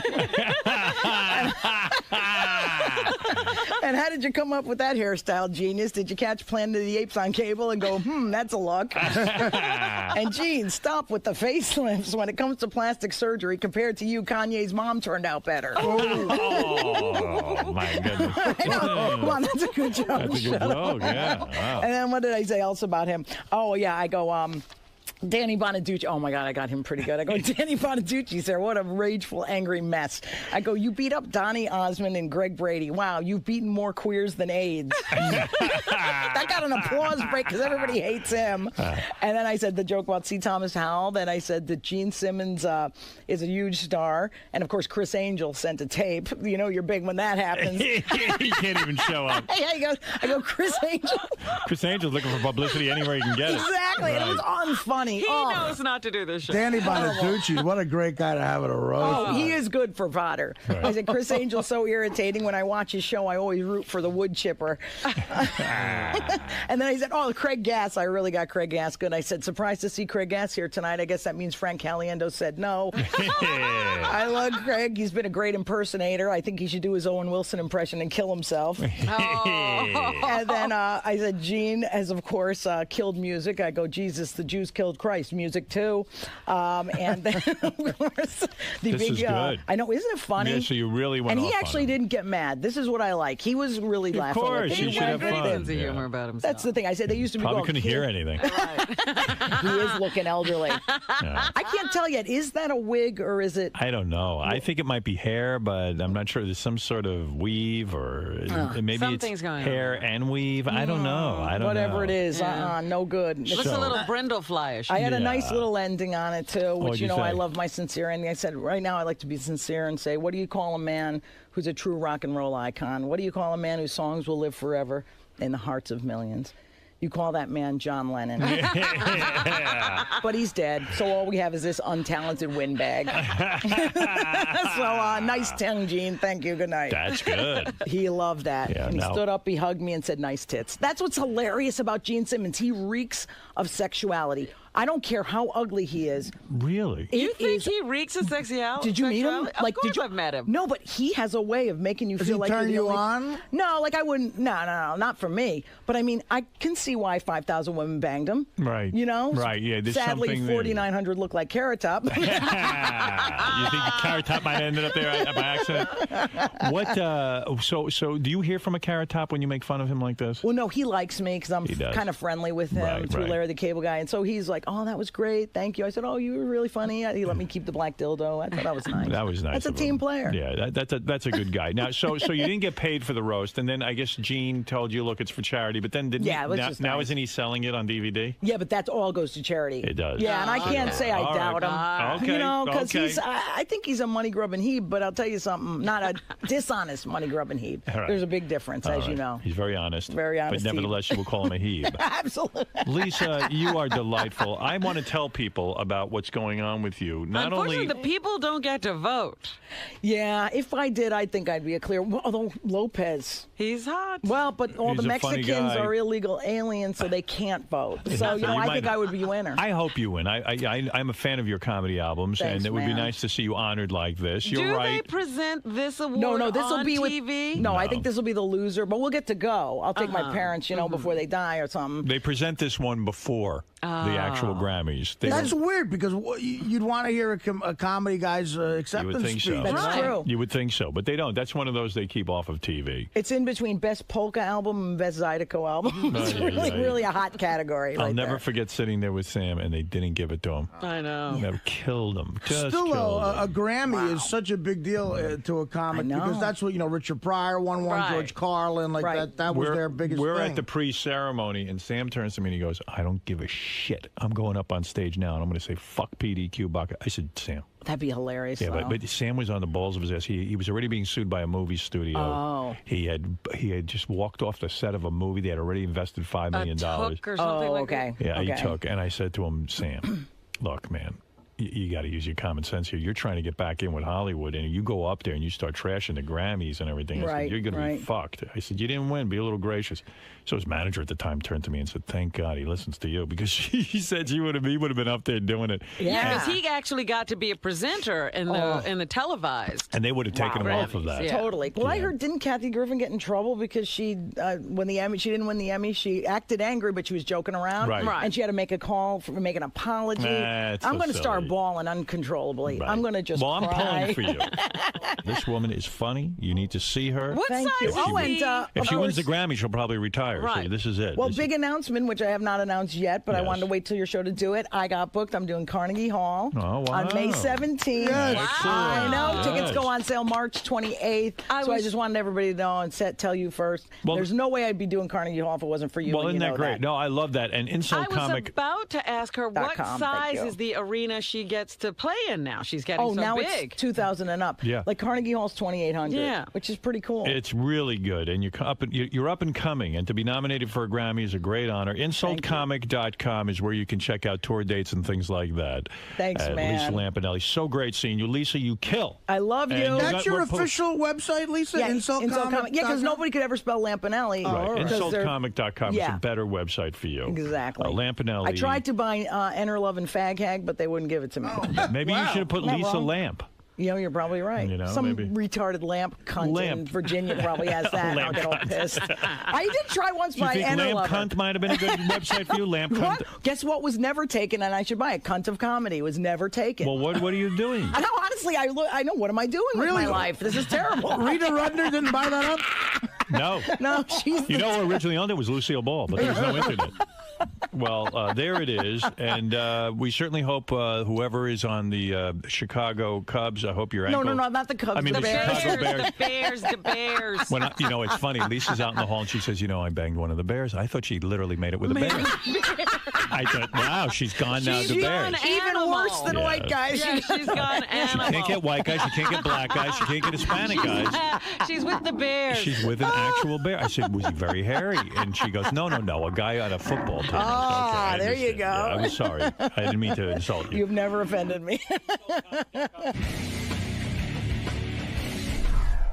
Lisa, look at you. Yay, that was fun. Sorry, dude. I'm sorry. It's okay. Yeah. I'm just a big celebrity now. What can I tell you, man? You used to come out right out and talk to me. Now you're kind of like, No, I'm going. I'm talking to Gary. You got a lot of nerve even wanting my time.